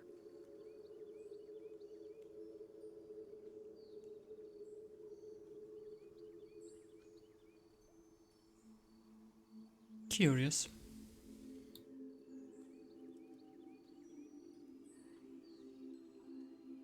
There's a line pointing from A to B, but we don't quite know why. He knows.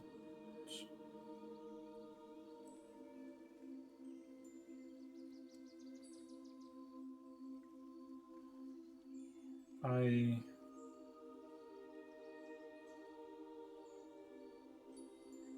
think if you want to solve the puzzle, there's not much else that you can do other than looking back at A or back at B and see what you missed.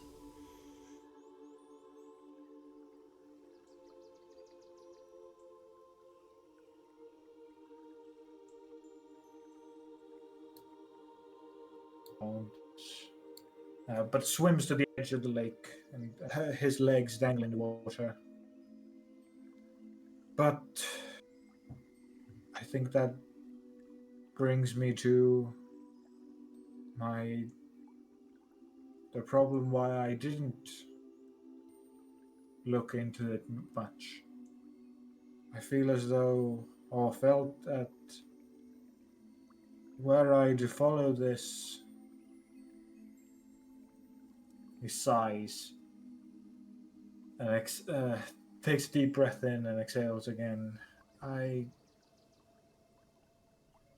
don't think I want to be like Oliver or the other followers of Divine I've seen and met and talked.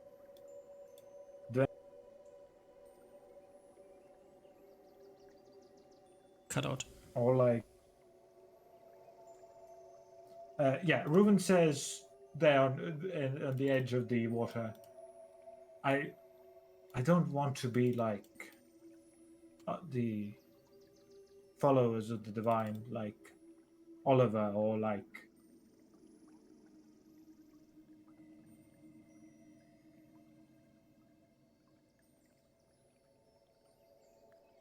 Percy. Then don't be like Oliver or Percy. Don't you have a choice?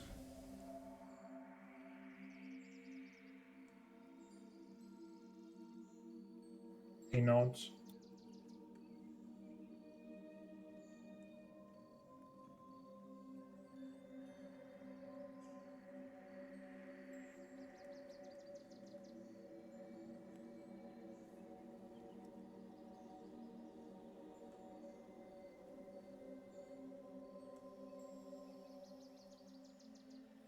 I think I do.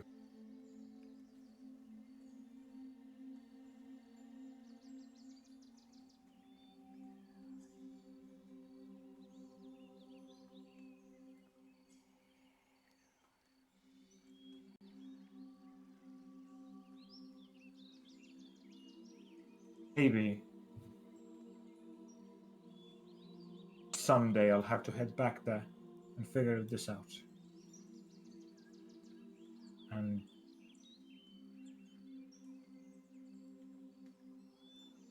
I don't think that would make me like them.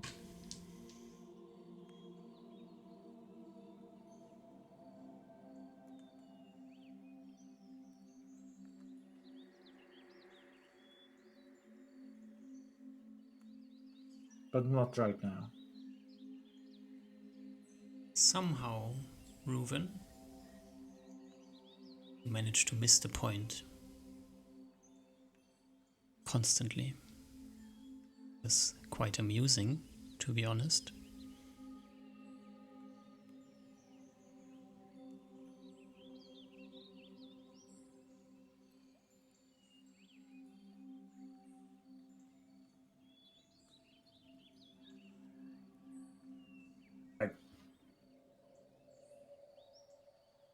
Do some expressions as he's not sure how to respond or what to say.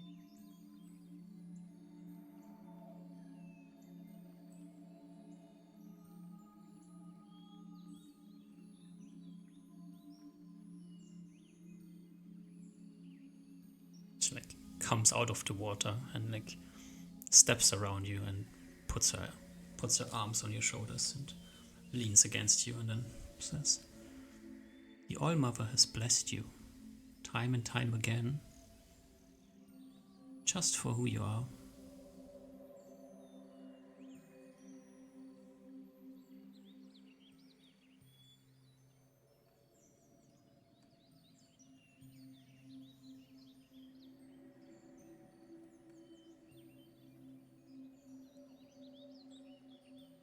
Maybe, maybe she's Doesn't just giving you a helping hand to continue your path.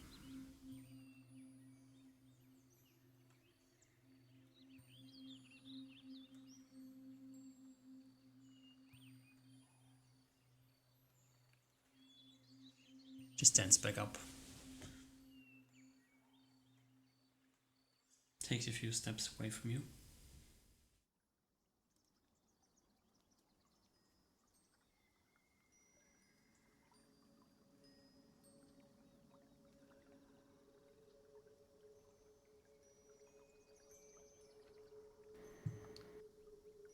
You hear a sound as if she was like slightly chuckling to herself, and as you like turn around, she has disappeared into her tree.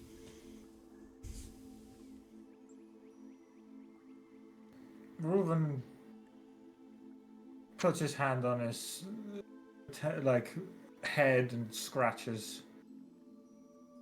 Not fully understanding all she said or meant, probably. But both strangely and familiarly, he does feel comforted.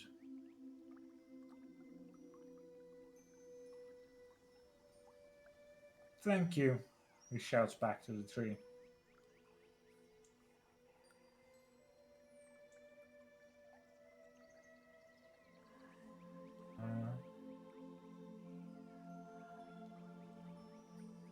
Reuben gets out of the water, puts on some clothes, and goes find a tree to sleep in for the night, and readies himself for his plans for the day after. Alrighty.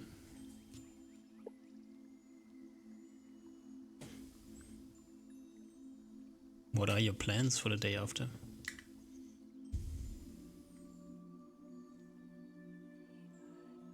He thinks through what he needs to do. Probably either unknown to him if it's late at night, in the middle of the night, in the early morning. But having his eyes shut, he just kind of shuffles in his tree branch and thinks he's already violent with the goblins. He has, and it did not go, at least not as he believes it. And then he tried to ignore it completely. And that has, maybe there is some way that he could feel that he could let this go. Maybe. Because somehow had done it. Oliver seems to at least not have these chains on him, even though Fox did much worse to him.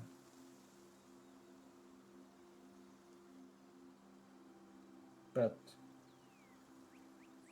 he can't do that right now. He doesn't feel as though he is capable of letting go like this. Just leaving goblins alone. So, the other option is there. But how has he and his team ended or helped conflicts before? Either kill it, ignore it, or diplomacy. That's not something he's ever been good at. It's kind of been everyone else who's initiated the nice conversations with potential enemies beforehand. the different kinds of horrors that we've seen, but managed to somehow talk our ways out of. But this time, he'll have to do it himself.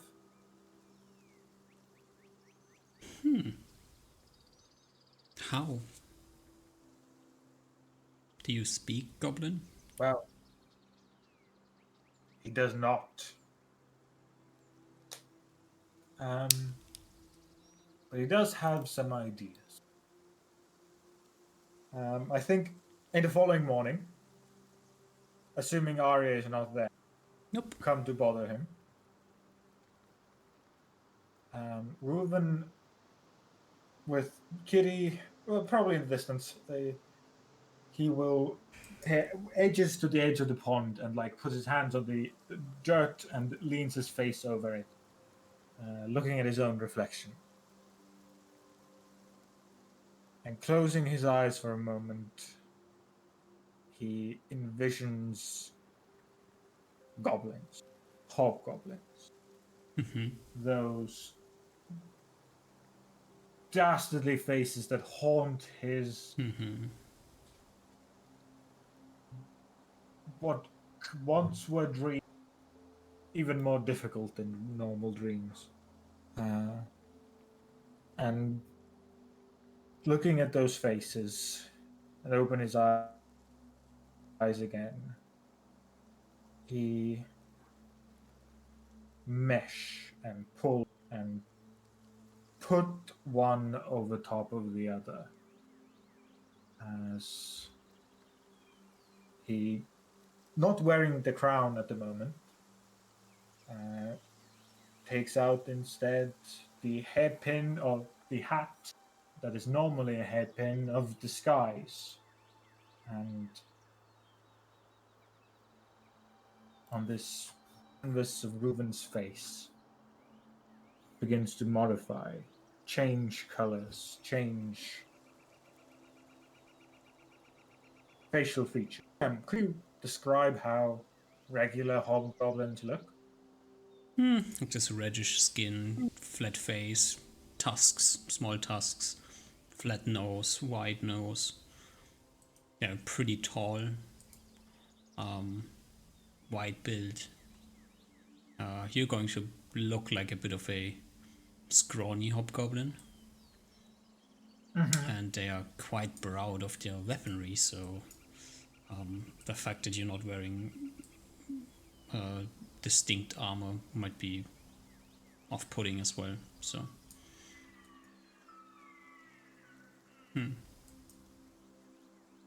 That is a good point.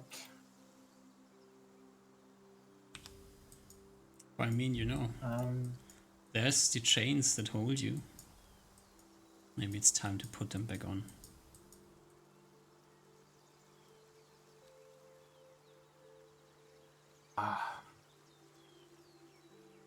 DM, you dastard. You absolute dastardly bastard, aren't you? But yes, I think I will go with that. That is a I egg. think You that's laid what yourself. we'll go with. Alright. You don the shoulder pads. The Yeah, metal stripes start wrapping themselves chain. around you. There you are, this ugly creature, off-colored. You don't, like looking at your reflection, like you feel hobgoblin-ishy, but then again, you're probably not going to pass as a hobgoblin to a hobgoblin. From a distance, maybe. It's a bit too small, a bit too scrawny. You don't have this wide set build, this made for murder body. Your mouth is too think human. He will. Yeah. I think he will.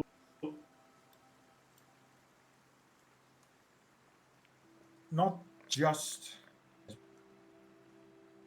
I think he will try to not just take a hobgoblin, but also puts a goblin next to a hobgoblin. Well, Reuven's never known or seen if a hobgoblin and a goblin could mate, but he could give a try at what such a mating could produce. I mean, sure, you can make a random nondescript in-between creature.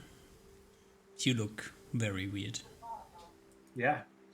Right? You also feel very weird, so that kind of goes along quite well. So, a odd-looking goblinoid walks out of the forest and heads northeast. 2 swords on his side, shield on the arm. Actually, I think he redesigns his equipment as well as. I had the buckler on last time I met hobgoblins. Or last time I really met hobgoblins. So that is being taken off.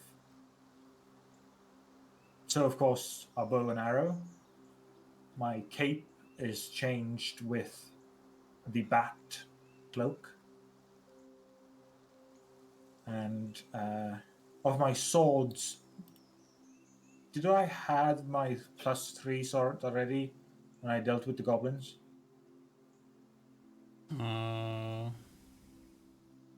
Where did you get this? I got the sword from Spieler's Lair. Spieler's Lab. Interesting question.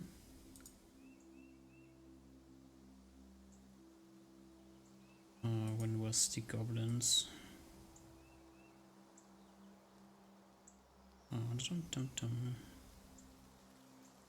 Is it working? Heading home?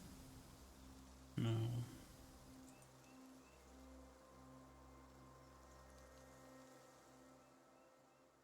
Behold the beholder.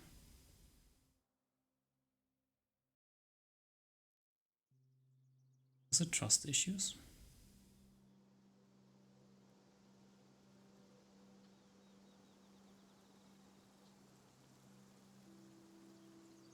Or was it your quest? Oh, this is now Reuven's quest for mastery. No, you found Spieler's Lair afterwards.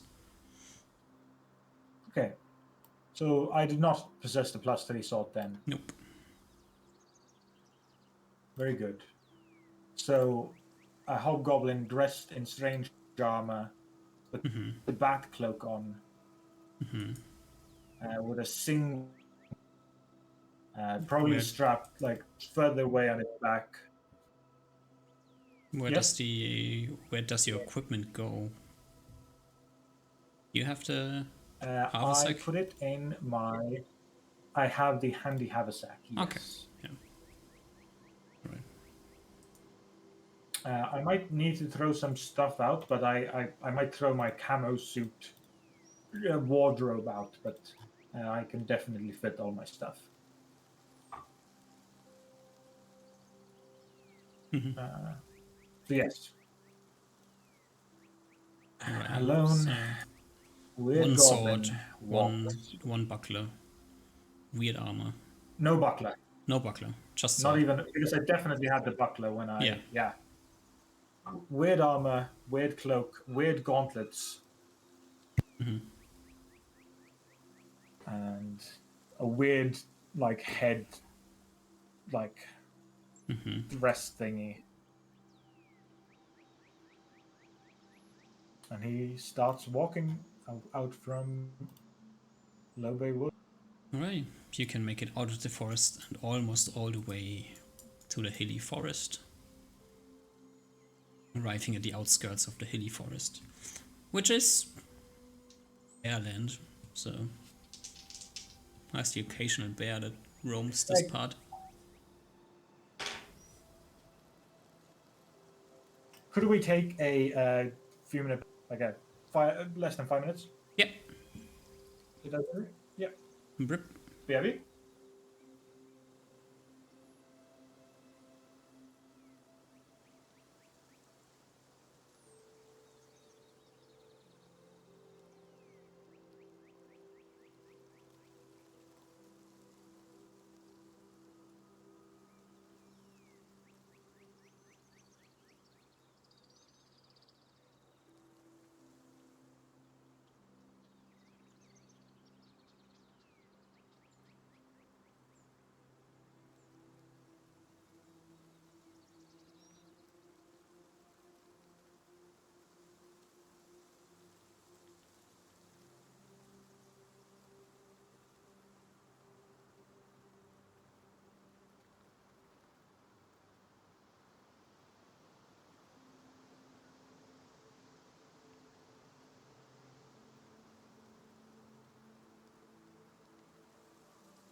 Hello.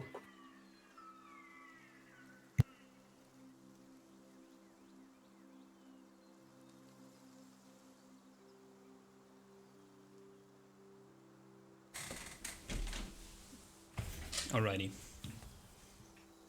It is nighttime. Hello? Mr. Reuven? Hello, can you hear me? Yeah, now I can. Hello? Hello. Okay, perfect. I might be having some internet issues. Hopefully. Oh no, hello? Yeah? Hello? Hello, hello? Stuff. Can you hear me right now? Yes? Okay, then I think stuff should be working. Okay.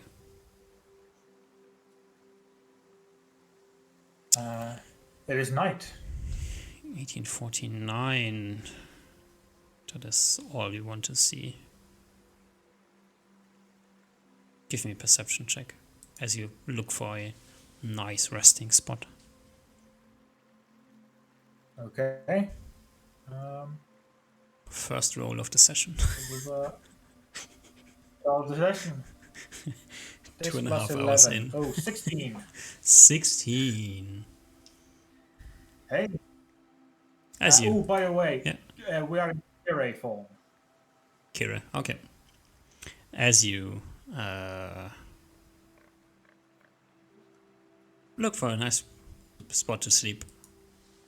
As I've mentioned, this is bare land here, and what else would you see other than a group of 3 black bear cubs?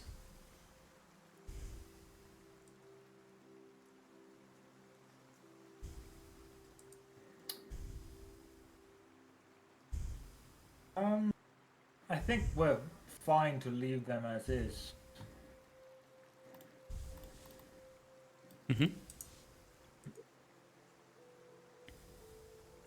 Actually, I have. How large are these woods? Pretty large. Yeah. The 10-mile last radius. time I had needed to find a goblin. Sorry, what? 10 miles diameter, something like that. Okay. Last time I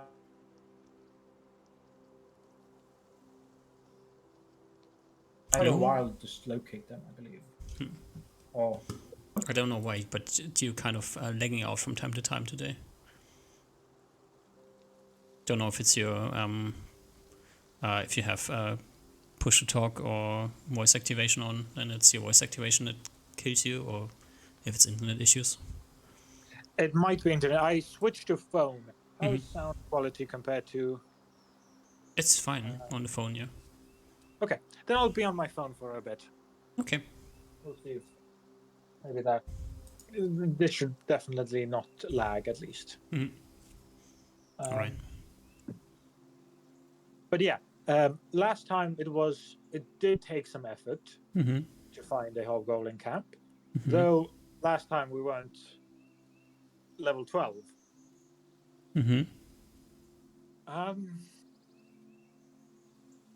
I have an interesting idea that I think Ruin will try to enact. I am wearing my cloak of bat stuff. I think, and I can turn into a bat, I believe, for 8 hours, as long as it's nighttime. Something like that, yeah. I think it might be worth it to try to find a hobgoblin camp at night, even. So we'll give it one night of testing. If it doesn't work, we'll find something else. But the idea would be Reuven summons the owl statue, Owl, turns himself into a bat, and now can communicate mentally to both Owl and to Kira. How do you mentally communicate to the Kira when you are flying around as a bat? If can I just normally think thoughts at Kira? Can she respond to that? The Kira can telepathically link to you, but you can't telepathically link to the Kira. Okay. But if I was a bat, but if I was like, say, on Kira's back, and like a bat landed on her back, she could telepathically communicate with it. Sure. Okay. So I think the plan would be to, as more of a one unit, 2 aerial scouts and 1 land scout, Kira, Owl, and me as a bat. We should be able to do some real nighttime scouting. And I think that's the first idea we'll try. So we'll ignore the bear cubs. Ruben will turn into first communicate the plan to Kira, and then turn into a bat.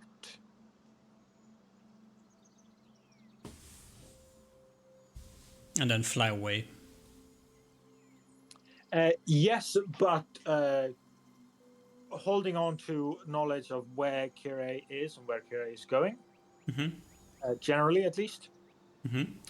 Bats can shout at some point, right? Cats, they have a pretty you can hear when a bat echolocates, right? If you are capable of hearing the frequency that the bat echolocates on, yeah, which is very high, usually. Okay. The main issue you have is it's the middle of the night in the forest. We have 60 feet vision, and then you have to find a forest camouflaging creature in the forest in the middle of the night that cannot see you because you're a bat. So the idea is really cool, but it's also not really workable. Okay.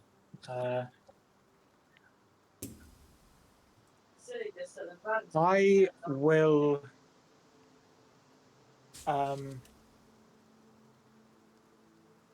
I think we'll just allow Kira, or I guess Kitty is easier to hide in a tree, and let them rest in a specified spot where Reuven can get back to while flying. Okay. So it's going to be just 2 aerial lookouts. Alrighty. You flap away into the night. The owl flying in some direction, you flying in a different direction. Indeed. Takes about 45 seconds of flight time before the owl sends back that there's a group of 4 large humanoid looking creatures running through the forest. Okay. Reuven will try to follow where the owl went, and try to find this same group.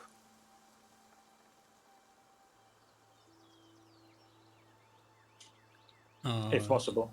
Yeah, it's kind of trivial actually. As you see the group of 4 hobgoblins walking into the forest, you're kind of surprised that you didn't see them earlier.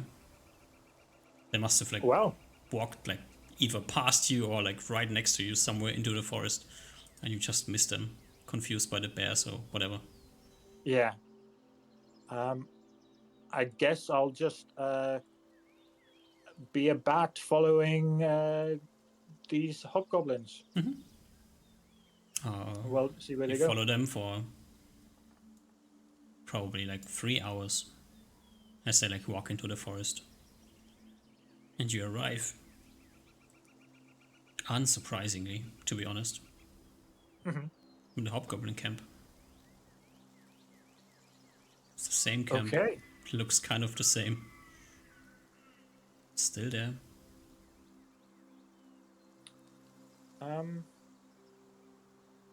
Is it the exact same location as where I last visited it?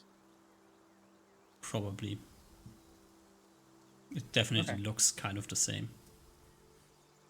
Ruben will first send in the owl to do a recon of just the above ground facilities of it, and just see if there's anything different from what I would expect, numbers wise, or building wise, or weird creature wise. Yeah. It's a group of hobgoblins that lives here. Okay. Must be like 20 something. Ooh, that is definitely smaller than what I remember. Correct? I mean, above ground, maybe underground there's more, but yeah, I think that should be then, that should correlate. I'll as a bat, I have a much better mobility and I'm much smaller, right? So I'll try to find a hobgoblin hole myself. A what? A entrance to their underground area. I mean, you know where the entrances are. There's one somewhere to the west and one in the tent.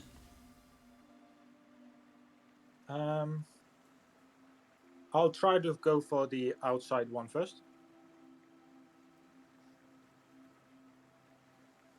And see if I can find it. And see if I could... I think a bat randomly flying into the cave isn't the most interesting thing, so I would presume that I could get through this pretty easily. So,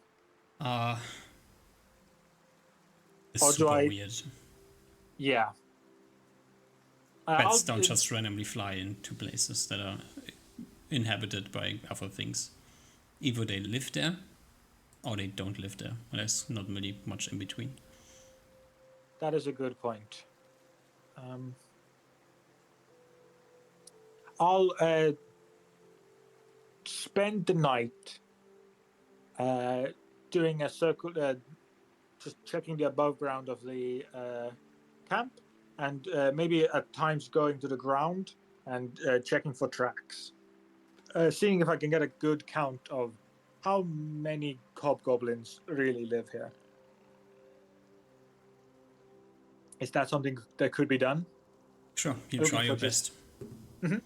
I mean, you kind of can like count something like 22 dozen hobgoblins, few children in between, but you don't really get like good estimations here. Okay. But the I think Rowan just makes some assumptions here that if the above ground area is roughly the same size it was before, the underground camp will probably be roughly similar as before as well. Then, I mean, this is like your favorite enemy. This is like the most hated group of creatures that exist for you. So you have like kind of good understanding of how many of them you have slain, and like going back in time to like think about the size of the camp and the roaming groups, and all together there must have been like 80 to 100 fighting hobgoblins, and then bunch of children and group of females that don't fight. Hobgoblins is a very strong male-dominated race. Only the men fight.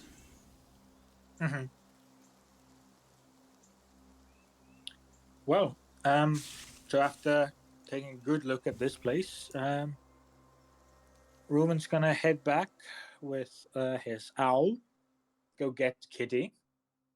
Oh, I guess Kire, usually, or usually going to be accompanied by Kire in this form.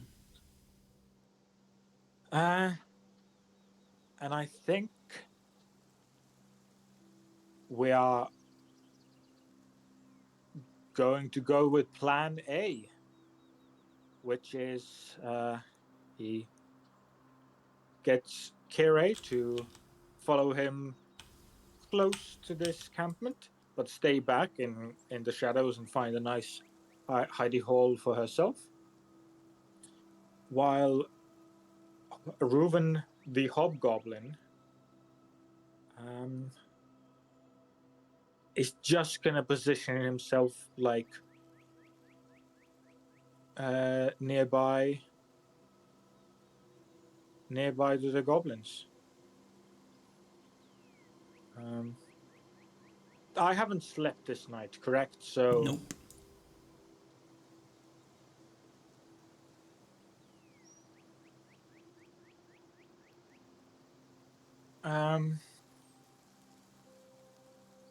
yeah, I think we're gonna get a bit more into the woods, not near to the camp, just somewhere off to the side, and climb a tree. I'll have Kirei still remain in her in Kirei form while sleeping, but we'll do a regular just sleep on the tree, and we have an owl who should be up for the next 6 hours. So, or Does the owl only last for 8 hours? I think it's 8 hours. I think. Yeah, where you spend like 6 hours of flying around. So Okay. I you're think coming at the end of your time as a bat as you come back. So it's like almost through the night here, and then you that's like when you come back. okay. I think he's just going to sleep for like 2 or 3 hours then, just a little bit, so he's not going to die, but still gonna be tired tomorrow. Yeah. You sleep a bit and then wake up. Okay. And then plan A is to straight up walk up the main street of these hobgoblins and find a nice felled log or something and just sit down wherever is obvious. Outside of the camp. Does this camp have walls again? Yeah. Okay. I think we'll start out. Did you destroy it the last time? I think you just murdered hobgoblins and left. I just went in from the outside hole and murdered everything inside. Yeah. So I mean everything's totally intact. They removed the bodies and still live there. No problem. And pretty much outside the gates, Reuven's gonna find like a nice felled log or a stump. Sit his high knee down and wait to get shot with arrows, or what's the plan?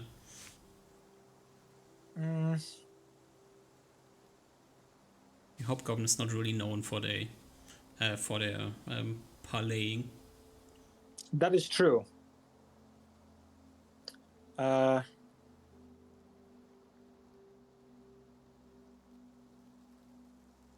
gonna sit basically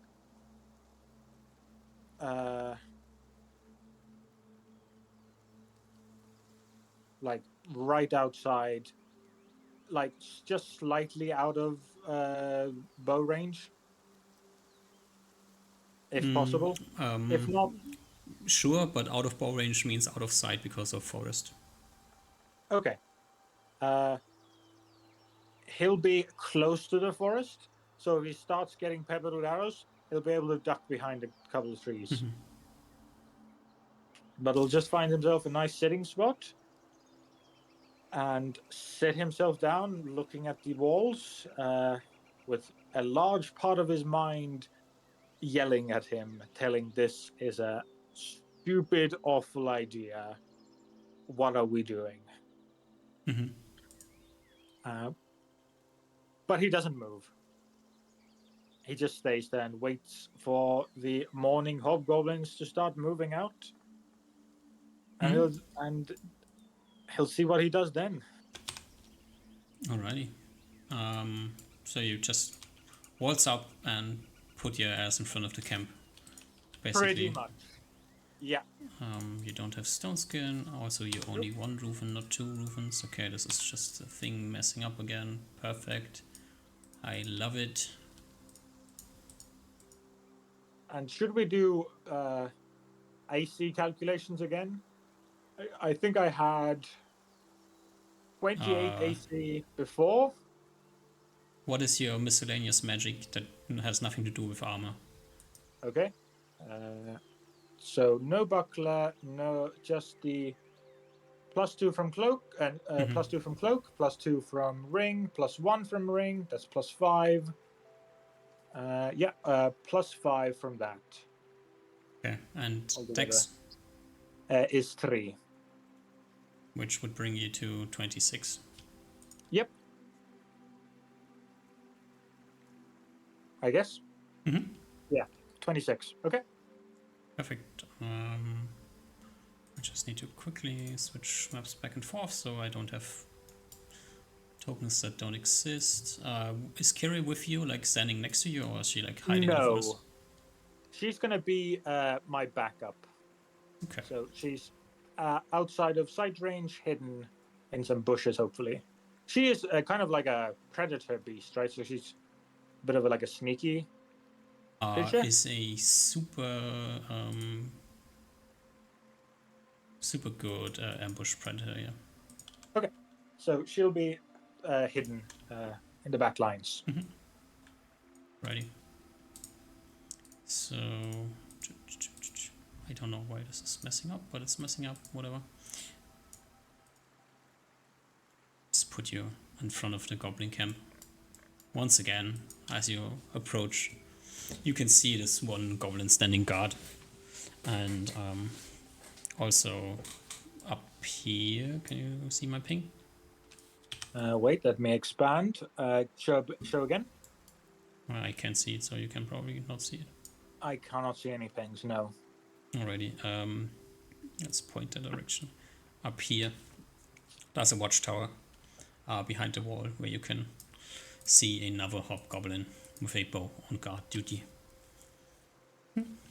Okay. You approach. I pretty much approach, but I guess I get within line of sight. It's decently raining. Okay. I'll get, I guess, close enough to get within line of sight. And first look around, like I haven't seen the people on watch. Look for a stump or a fallen tree or something. Sure. You can like plop yourself down somewhere like 50 feet away from the palisade wall. Perfect.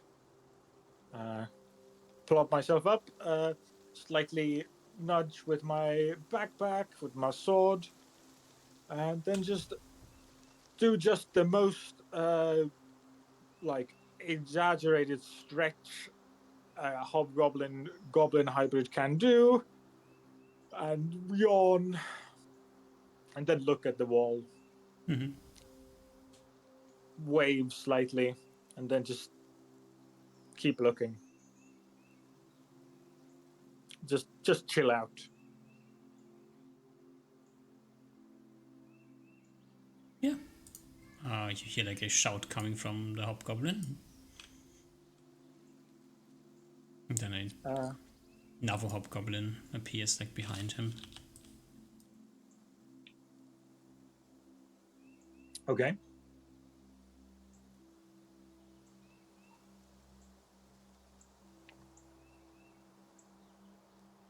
That's a hobgoblin? Yeah. They mutter to each other.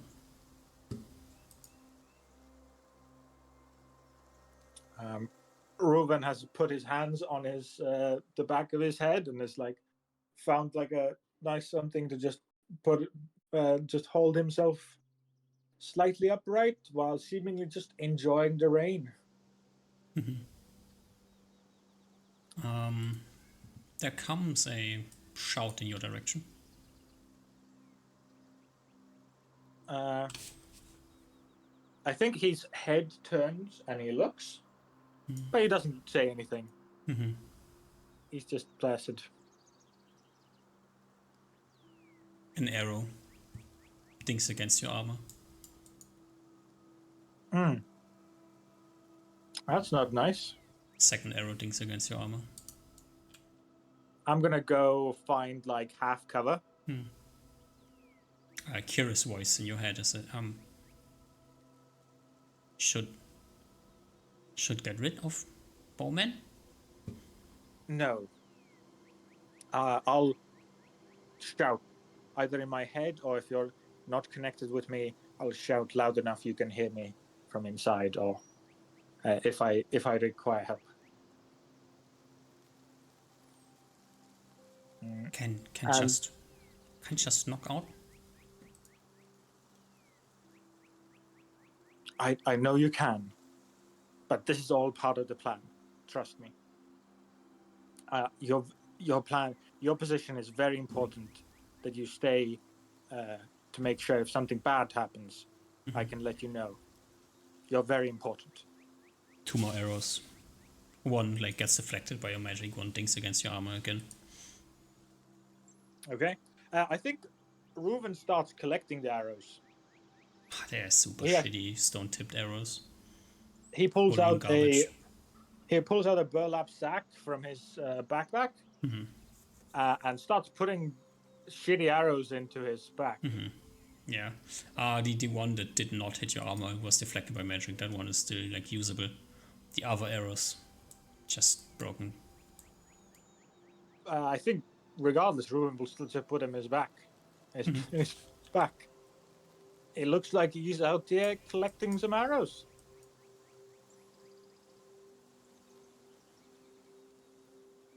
A group of 4 hobgoblins. This one should have full HP. Okay. Slowly come out of the camp and fan out. So like all the way around you. Yeah. Reuven puts down his back slowly and does a nice big stretch with his hands and gives them a wave and a smile and stretches out his neck.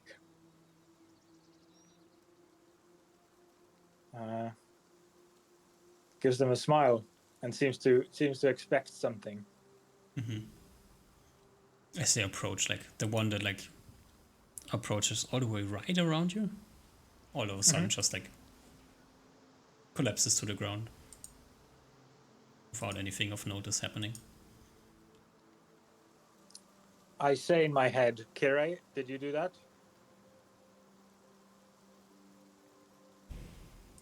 There's no response. Please, next time, don't do it, okay? It's really important you stay hidden. Otherwise, the plan doesn't work. One hobgoblin falling to the ground seems to have like stopped the others from approaching.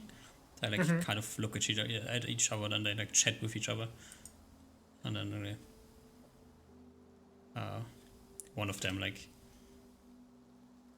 goes over, grabs the one on the ground, looks at him. He seems unwounded, so like very weird. And then this one like steps in front of you, points at you, shouts something, and then throws a rope in your direction.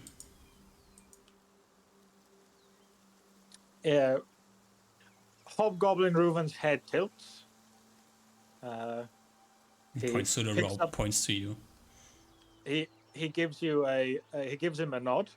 He goes, kneels down and picks up the rope, and then walks over to his bag and puts the rope in his bag, and then looks at him again.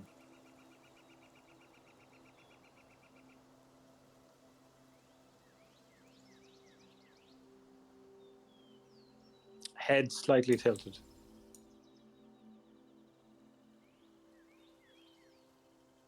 Two more hobgoblins show up at the entrance.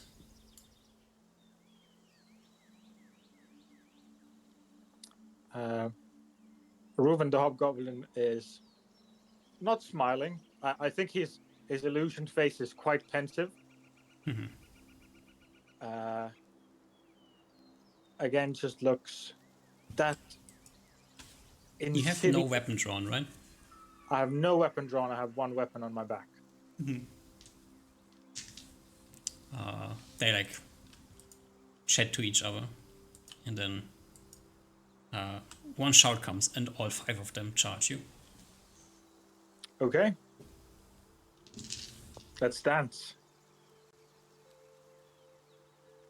Let's quickly roll initiative to see if you can beat any of them to draw your weapon. I am not taking out my weapon. I would like to punch with my fists. Is that my initiative 3? Give it a 4. If you're like not Okay. proficient with punching, like you have no idea how that works. So Yeah. Okay. Yeah. ooh, you lose I'll against go with all that. of them. The 5 hobgoblins charge you, and with a combined effort, will try to pin you to the ground. Okay. They must reach your touch AC, which is 18, I guess. 18. Yeah. Or 18 plus magical AC from the from Probably should be 22. Yeah. yeah. They roll a modified 16 and don't quite manage to grab a hold of you, but you're like surrounded. They're all over you. You have like no room to move here. Okay. You can try to punch one, but it's like almost impossible to get like a good angle to punch something. Like, so give me like a roll to hit at like -5. Okay. Could I, if I'm actually being held down, could I try to like do a one of those like superhero things of just being held down, just like throw out my arms and try to push them out? I mean, they didn't manage to grab you, so they're kind of just very close around you. They will probably try to grab you again next round. So, if you want to push 1 or 2 of them, you can do so. Would be two strength -3 push attacks. Okay. Could I can't push and punch, right? No. Okay. But if I just wanted to punch right now, I would need to just take penalties. And I'd only get 1 punch, right? You can get main and offhand punch. Okay. I'd take both. I'll just take the penalties to punch.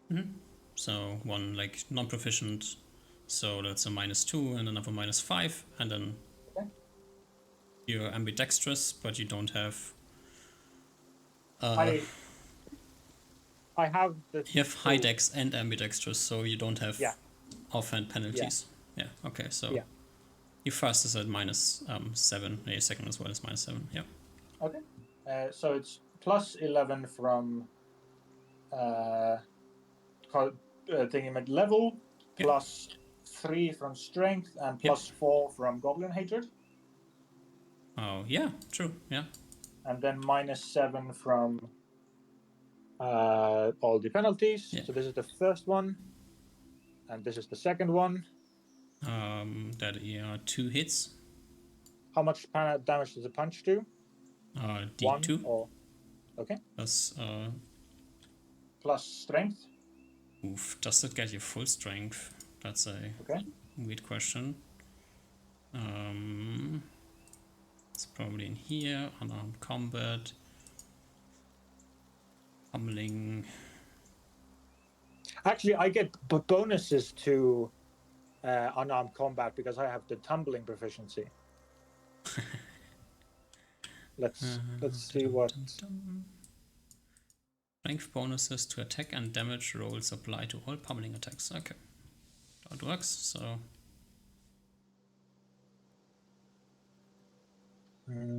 So just +6, my normal strength. Yeah. Okay. I'll just attack the same guy twice. If that's okay. Which one?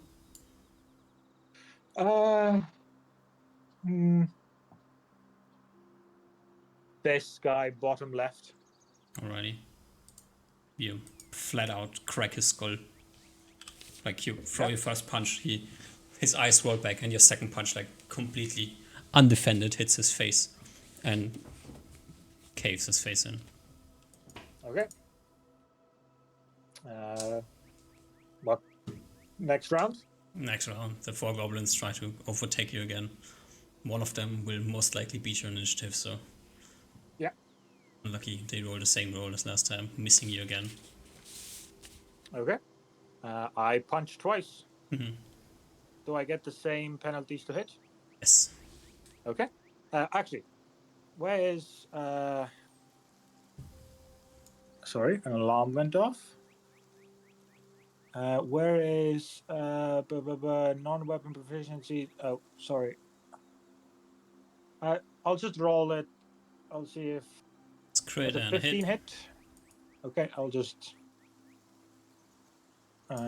this time I'll do a crit on one guy and a hit on another. Oh, which and which? Next guy in line, just next. Yeah, if the first one is just clockwise from the left guy.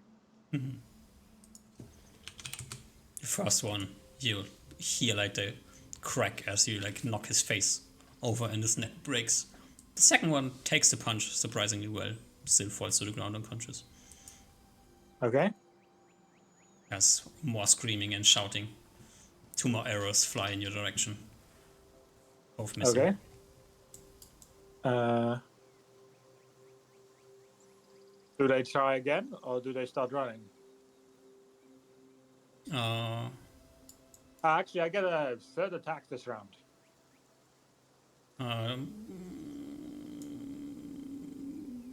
Yeah. Right? Yeah. One more punch. Ooh. It's crit again. Fourth guy.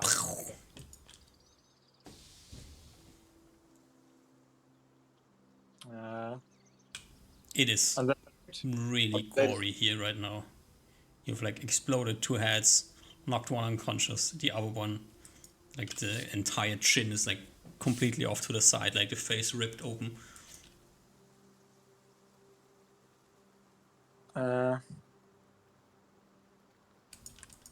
Hobgoblin Reuven shrugs and waits to see what they do. Pass 1 more. Okay. Roll initiative. Yes. One. Sorry. Initiative. That's 4. Oh. You go first. Unlucky. Oh, the penalties are gone. Like there's only 1 left. Okay, then I think that still hits. Yep. I'll just roll for damage. Is 7 enough? Give me the second hit. You don't hold back here. That's... Ooh. That's a crit. Damage. Another broken neck. Nose completely bashed into the head. 5 dead goblins. Maybe 1 is alive. Lie next to your feet. 2 more arrows fly in your direction. Both missing again. Reuven picks up all of the arrows that have missed him and puts them in the bag. You hear a no, you hear nothing, but you see like the hobgoblin up in the tower, just like also falls to the ground without anything of notice going on. Okay, I see that, or I don't see that. I mean, when you see the arrows coming, you look up, you see the guy with the bow, see him shoot his second arrow. As you turn around to see if anything is alive, and then as he shoots his second arrow, like a moment later, he like just collapses to the ground. I mutter again in my mind. Please make sure to keep that to a minimum, my companion. It's only unconscious. Okay. Also, that's really clever. 4 more goblin in camp. Okay, thank you. Are they? Can you see their positions? Are they moving? Don't ask me questions. Let's see.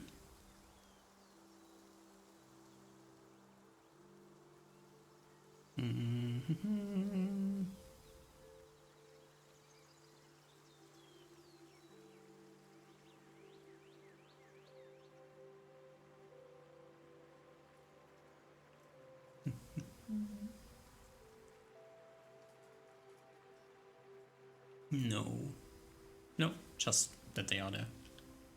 Okay. Within 40 yards. Okay. Reuven will. Ooh.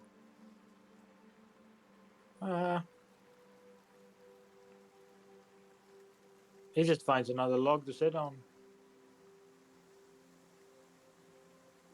Just outside of the body pile. Mm-hmm. And he'll wait like 5 minutes on another stump.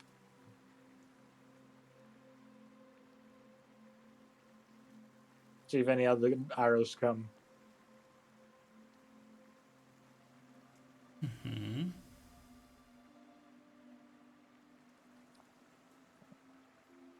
Anything happen within 5 minutes? Nope. Okay.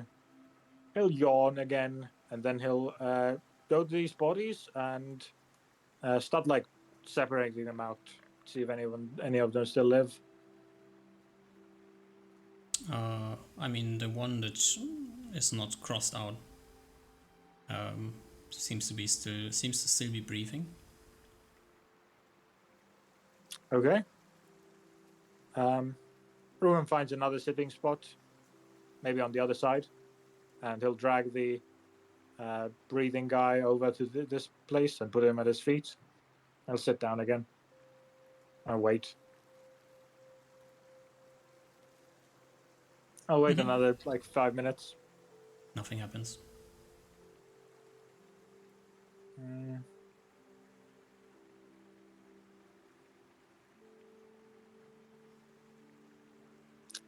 Okay.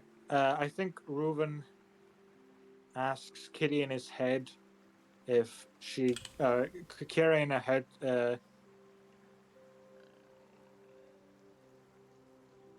can she see stuff over the wall?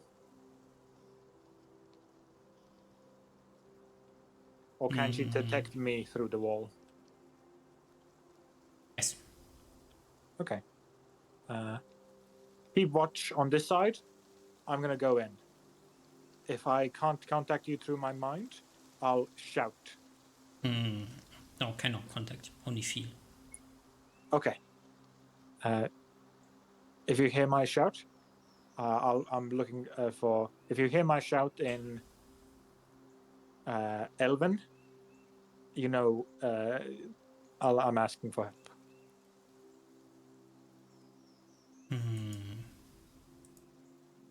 Oh, she doesn't speak. Sparring. I come with, Okay. and clothing is more fun.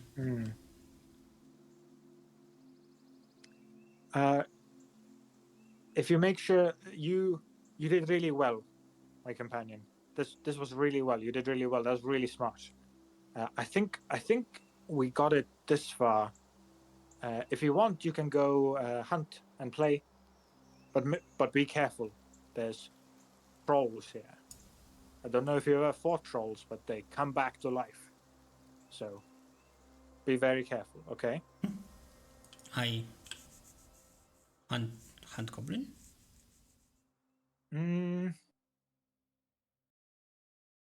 Okay, but not inside these walls. Okay. Just make sure you're safe, okay? And yeah, Reuven lets her go play. Yeah. She disappears. Reuven himself is gonna pick up the not dead goblin.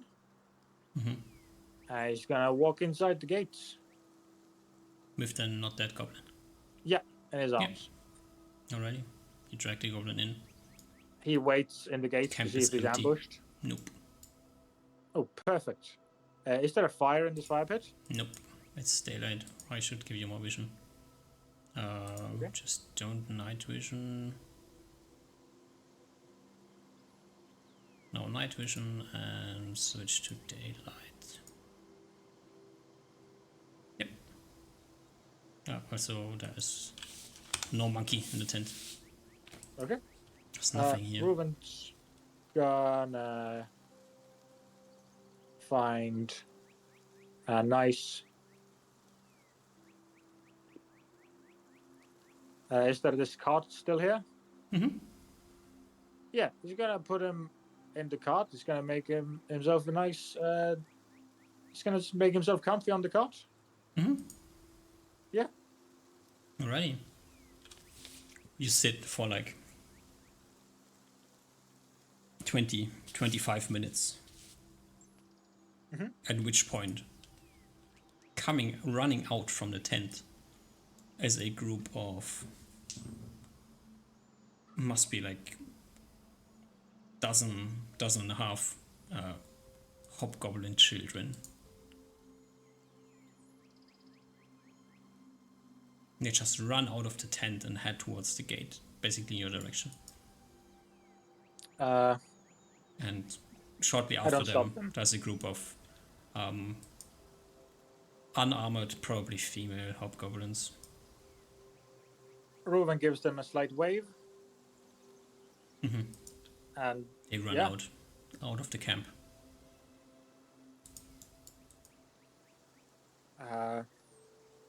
Then you say it takes like 2-3 more minutes. Then you hear like shouting and like weird sounds coming from inside of the big tent. That's fine. I think I've dragged my friend hobgoblin like near me. So I'm gonna like here. Yeah.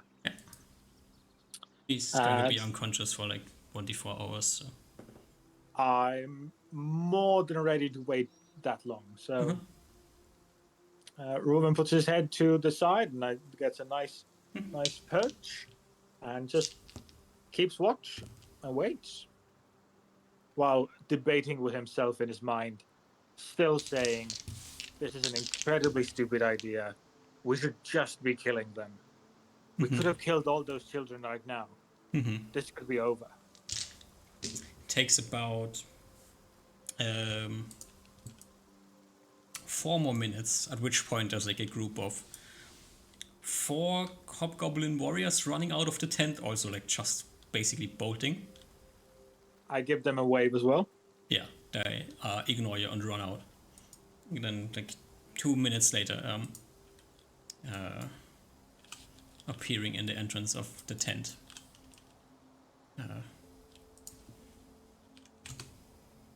Looking out. It's your friend. And you hear like, found cave? Reuben face palms. I'm sorry. Can go back. Cave empty, I think. Did you kill any the hobgoblins? Did you scratch them?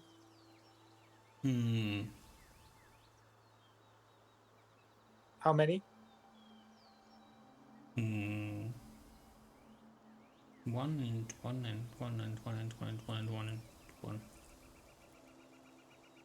Oh, he sighs in his own mind.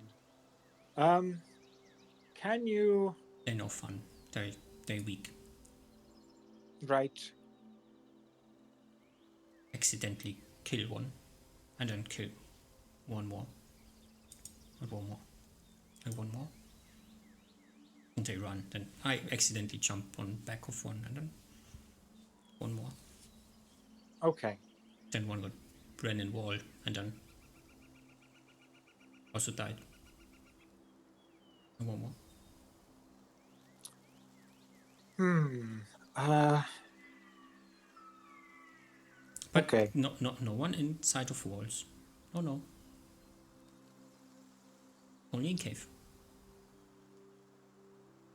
Ruin face palms again and says, "That, yes, that was good. You followed what I said. That was Silly very good." creatures. Is very silly creatures. Okay. Maybe next time you kill silly creatures around close to me, could you let me know beforehand? They try to sneak and kill you, so I kill before. That's really good. I'm very happy. I know. Could you Smart. next time let me know too?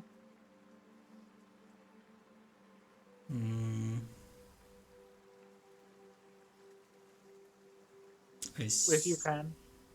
If can, I can, but then sometimes cannot. Okay. Sometimes you have to be quick, then have no time for tell. That's true. Be quick. You're right. I very quick. Okay. They never see coming. Silly creatures. Where I come from, no such silly creatures. That is true. Way better hunters in where I come from. These creatures super boring. Well, I'm sure we can find some better hunters eventually. Remember those Why cold we guys? here? Why we here? Why hit silly creatures?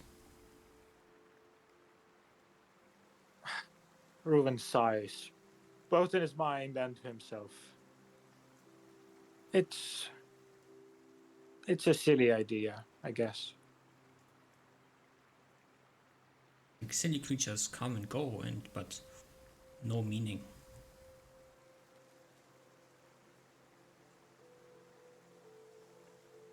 It's like bird. Bird just exist. Sometimes you eat bird, sometimes you watch bird. Sometimes bird eat worm. Sometimes bird eat flower. Sometimes bird eat mouse. Just bird.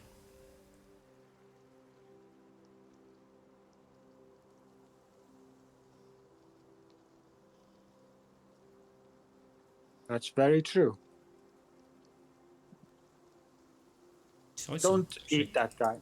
Points to that guy on the ground. It's silly bird. Why care? Let bird be bird.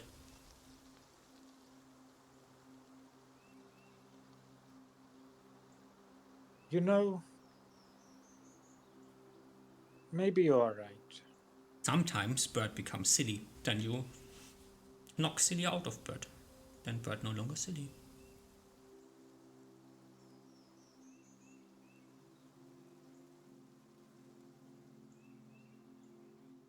Why don't you come up here and we'll rest together? Okay.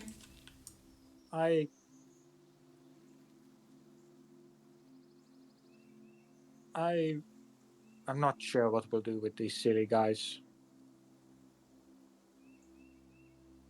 There silly guy on there. She like nods towards the tower. It's not that. That's really good. Did you control yourself to not kill him? Just knockout. That's really good. You did really well. But we'll wake up again and then shoot arrow again. Then probably have to knock silly out of him. I go do now. No. How about this? You stay here for a moment. Reuven's gonna get up and go get the goblin on the watchtower. Just throw him down, or what's the plan? He'll pick him up and he'll climb down again with him on his back. Okay. and put him down next to the first silly guy.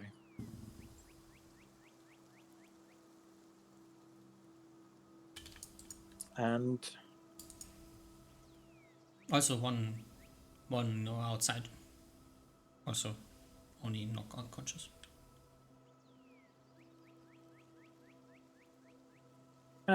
that's okay. I was thinking we can rest here for a little while. We don't mind being with silly creatures, right? It's boring, but okay. Why be with silly creatures? Let's waste time.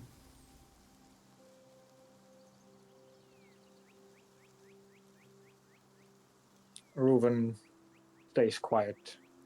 His illusion morose face becomes even more. That is a really good question, my friend.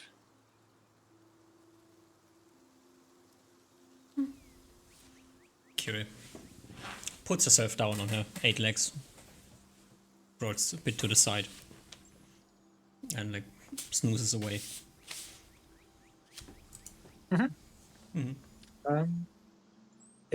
I check her. Is she wounded? Yeah, she got like hit once. Okay. I will cast a first level heal on her. 2d4s. 3. I'll cast one more first level heal on her. Okay. All right. Yeah. And I take 6 temporary damage. That'll heal in 1d4 hours. Yep. 3 hours go by after like your chit chat here. When the 2 goblins on the ground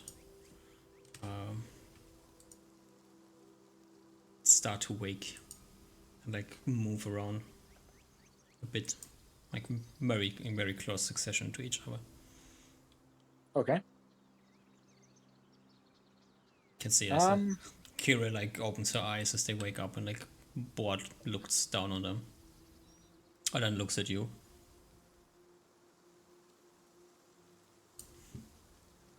And then rolls back to the side. Reuven considers tying them up, but then just shrugs. Again, that distant part of his mind yelling at him that this is an idiotic plan that went even worse than you could have possibly expected. What are you doing here? You're being a ludicrous idiot for even trying this. You should stop right now. And Reuven sighs and waits until the 2 gain consciousness and will wave at them. They like crawl back and like towards the hut, where they like lean back against the hut and like try to like threateningly present their weapons in your direction. Like the one that you knocked out probably doesn't have a weapon. No, they didn't have the weapons drawn because they were trying to overpower you. So he like tries to unsheath his weapon from his side. The other one like draws a dagger, since his bow is like upstairs. They like shakingly hold their weapons in your direction, mumbling something that you almost like acoustically can't hear, since they are so weak. Reuven just does a shrug of the soldiers and just goes down again, lays down.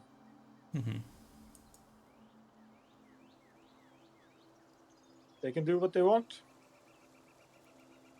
Yeah. Seeing that you like not trying to murder them, they will like slowly like get their shit together and like try to limp away towards the tent. Slowly. They're probably not going to be very happy when they see that what's inside. Oh well. Disappearing underground. Reuben's ready to wait. He takes out a sleeping bag from his backpack, scratches Kere. He's ready for the long haul. He's not sure what will happen. The voice in the back of his head still telling him this is an idiotic idea, and you're just wasting your time. But he waits. What's like your idea what should happen here? Well, the hobgoblins now have a choice. They can either run away from their camp permanently and try to make a new camp, or they can come back and see and talk. They probably won't talk. They can't talk, but they can either come back and like look at me, or they can try to make a new camp for themselves. And I will just have to see what decision they make. Day goes by. Nothing happens. Okay. I think I'm ready to spend minimum a week here. Give me 3 perception checks. Okay.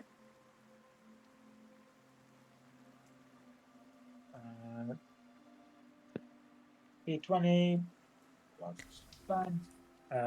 First one is a 23. 15 and 16. Yeah.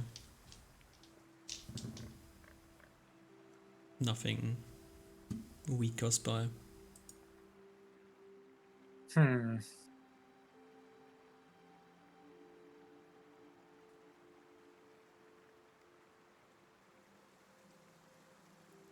Well,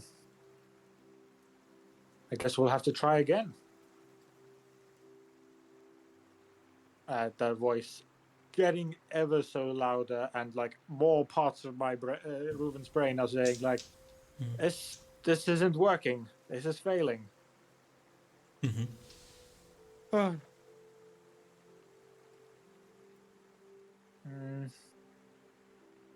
I think Reuben eventually lets Kire out to play. This time fully describing what trolls are, and that she should be very careful. But she will allow him to. He will allow him to go play, and say Reuben's gonna wait here for another long while. Another week. Now, how much time do you want to pass? We'll go 1 more week. Okay. Give me 3 more perception checks. Okay.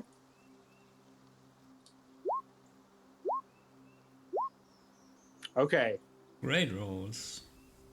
You see from time to time, like, probably hobgoblins looking at the camp from like somewhere out in the trees. But they never come. Kitty comes back from time to time telling you about these like tiny silly creatures that she like found, and like they're also like very bad, very weak. Yeah, and they only run, like you jump one and then all run, and it's tedious.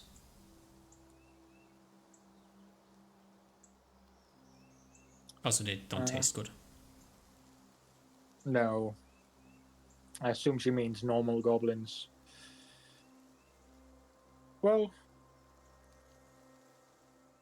I think Reuben is ready to spend more time, but he doesn't want to waste it. So instead, what we'll do is one thing that he needs to do, but is going to take a large amount of time, is training with Kire. So I think that's the next part of the course, is spending literally months, if needed, getting to know Kire's abilities, getting to know her personality better, and getting our rapport back to what I once think we had.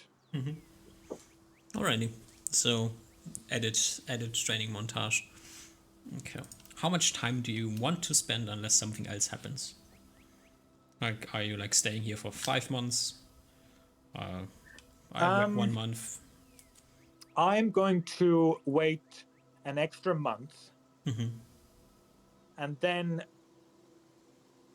assume that the goblins would have made a like temporary camp by now, and then I'm going to try to effectively do this again, which is again a very bad idea. Yeah. But we're going to try this again. Yeah. Roll me an insight check, like after you first try to find a temporary camp, and try to do the same thing again. If that's wisdom, that's quite Yeah. high. You know, there's this voice in the back of your head that tells you like it's a super stupid idea. Yeah. And after trying this the second time, and once you like find the temporary camp, and you see the goblins that have like found like some cave or something, where they're like hiding for the moment. The moment they see you, they like sound an alarm and all run away.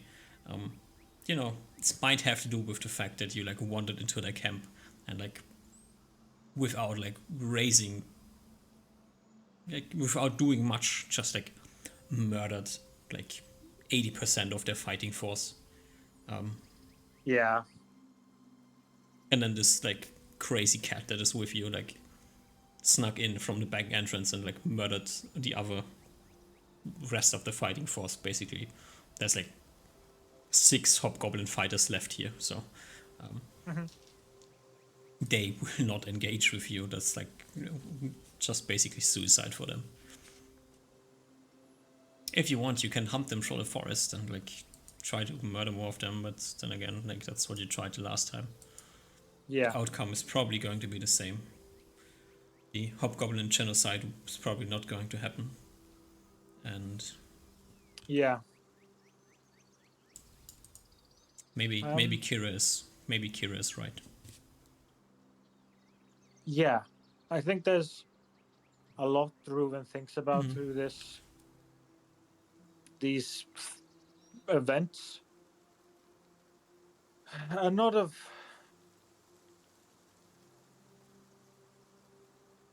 I think after what is this now, like 2 months of being with these not being, but like hunting these hobgoblins essentially. Ruben does. He feels like things did not end up like he wanted them to. He feels like he did not have a satisfying ending, or a satisfying conclusion that he so hoped for. And all he sees, maybe one night just as a bat, looking at some hobgoblins, all he sees are just creatures.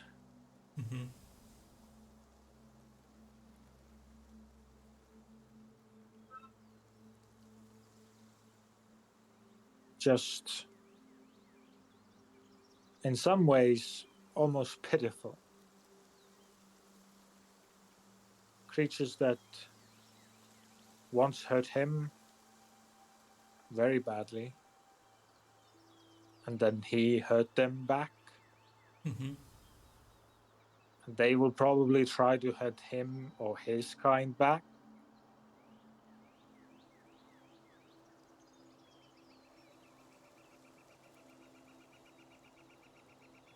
But ultimately,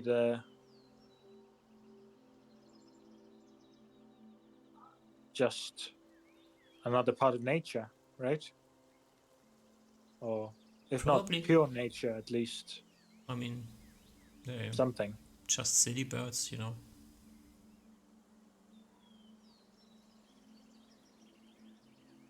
Just silly little birds. Occasionally they get cocky and then you smack them around a bit. That's basically dealt with.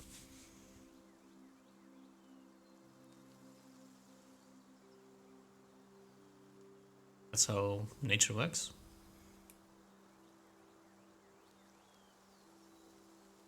If prey gets more, the predators get more. If prey gets less, the predators get less. Sometimes when a big predator leaves an area, there's more prey, and then sometimes the big predator comes back. It's just nature.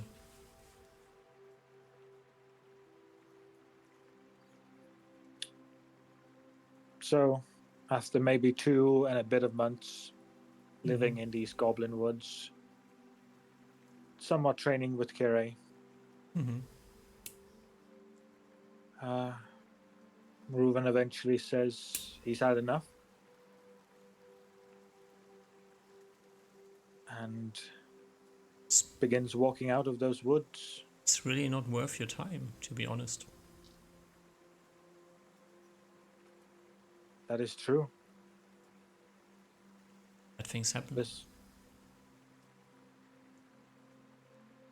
As he walks out of the woods, dropping his illusionary disguise, I think he makes his way slowly, possibly taking a day or two, to walk to that very village where he first learned the human language. And will go to the outside cemetery. Yeah. Visit the graves of your friends. And then you, take a short, round trip to go and look for the farm that your friends lived on. And you see another family of humans that live there.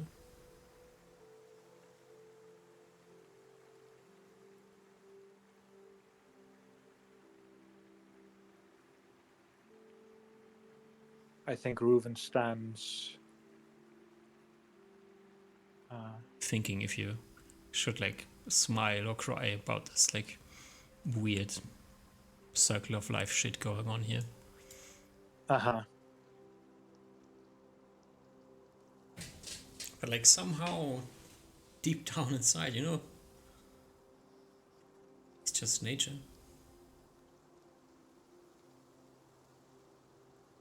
It's just nature. Despite all the silliness and thinking that there's a bigger picture or some reason or purpose behind what's going on. No, not really. It's the realization kind of dawns on you that that's probably why the humans don't really seem to mind the whole problem that much.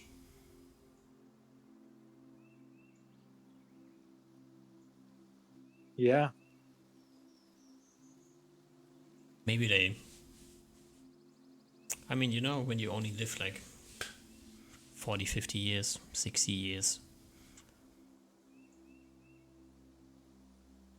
does death really mean that much? It's to you? To elves? Dying without a reason? Just randomly?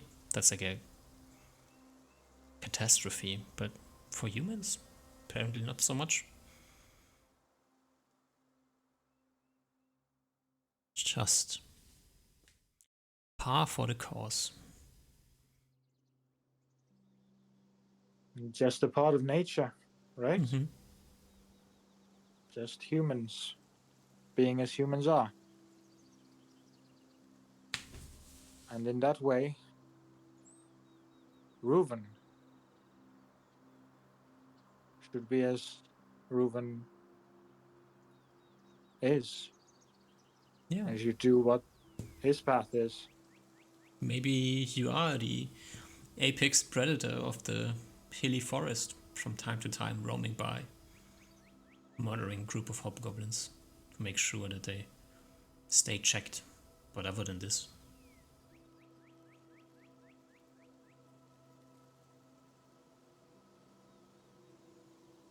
Other than that, nature will go on, and Reuven will go on, yeah.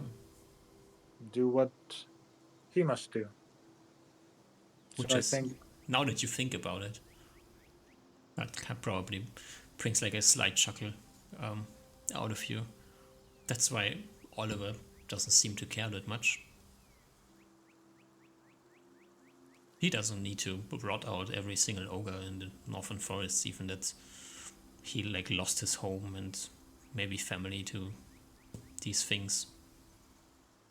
He seems to be like just fine. Getting the fight, getting to conquer back his homeland, and then just let it be.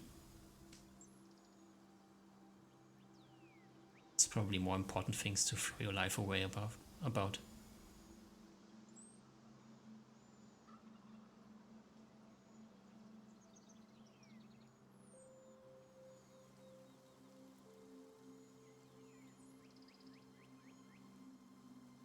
and so Reuven walks, finishing the circle.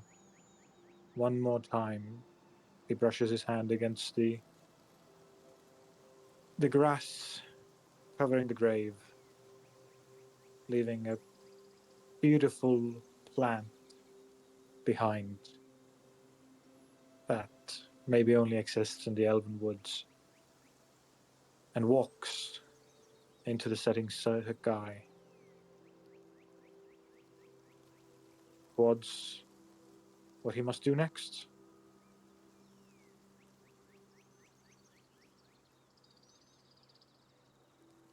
Feeling back inside yourself. Is the hatred gone? Oh,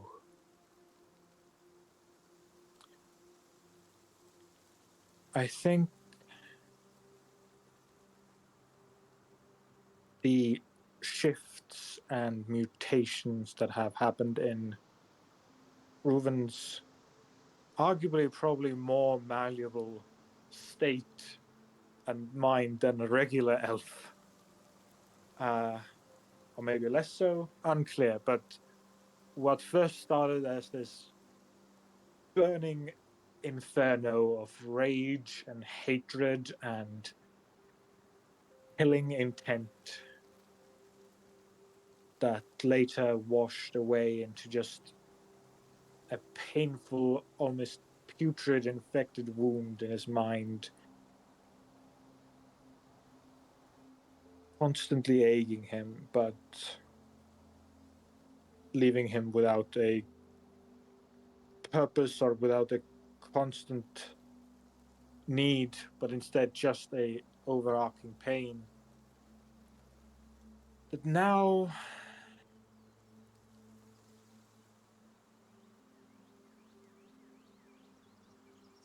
I think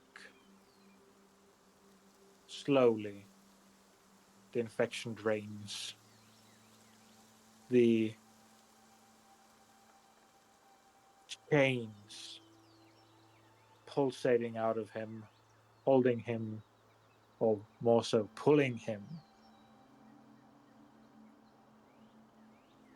as he walks. I think those chains begin to break one by one, clash to the ground, and fizzle.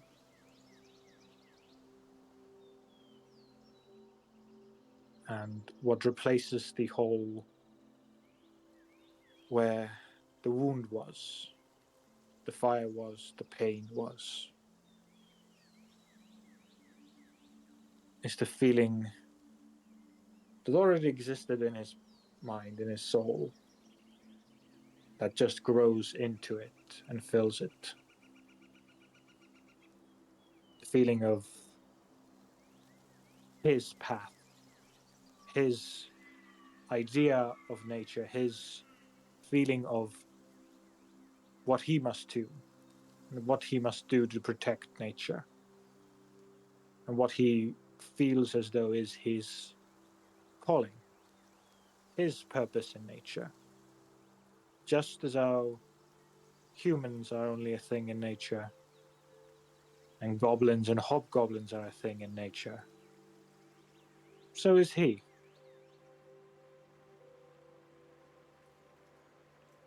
And so I do think that anger leaves. That eternal hatred wafts like the clouds in the sky.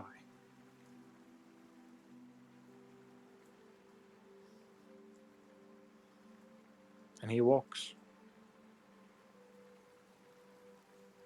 Following his own path. That leads where?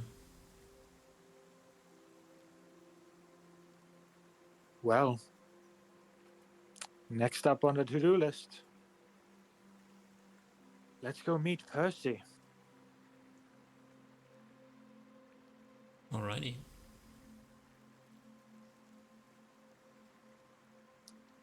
But I think that can be left That for is another session. left for another session here. Alrighty. So after all of this, you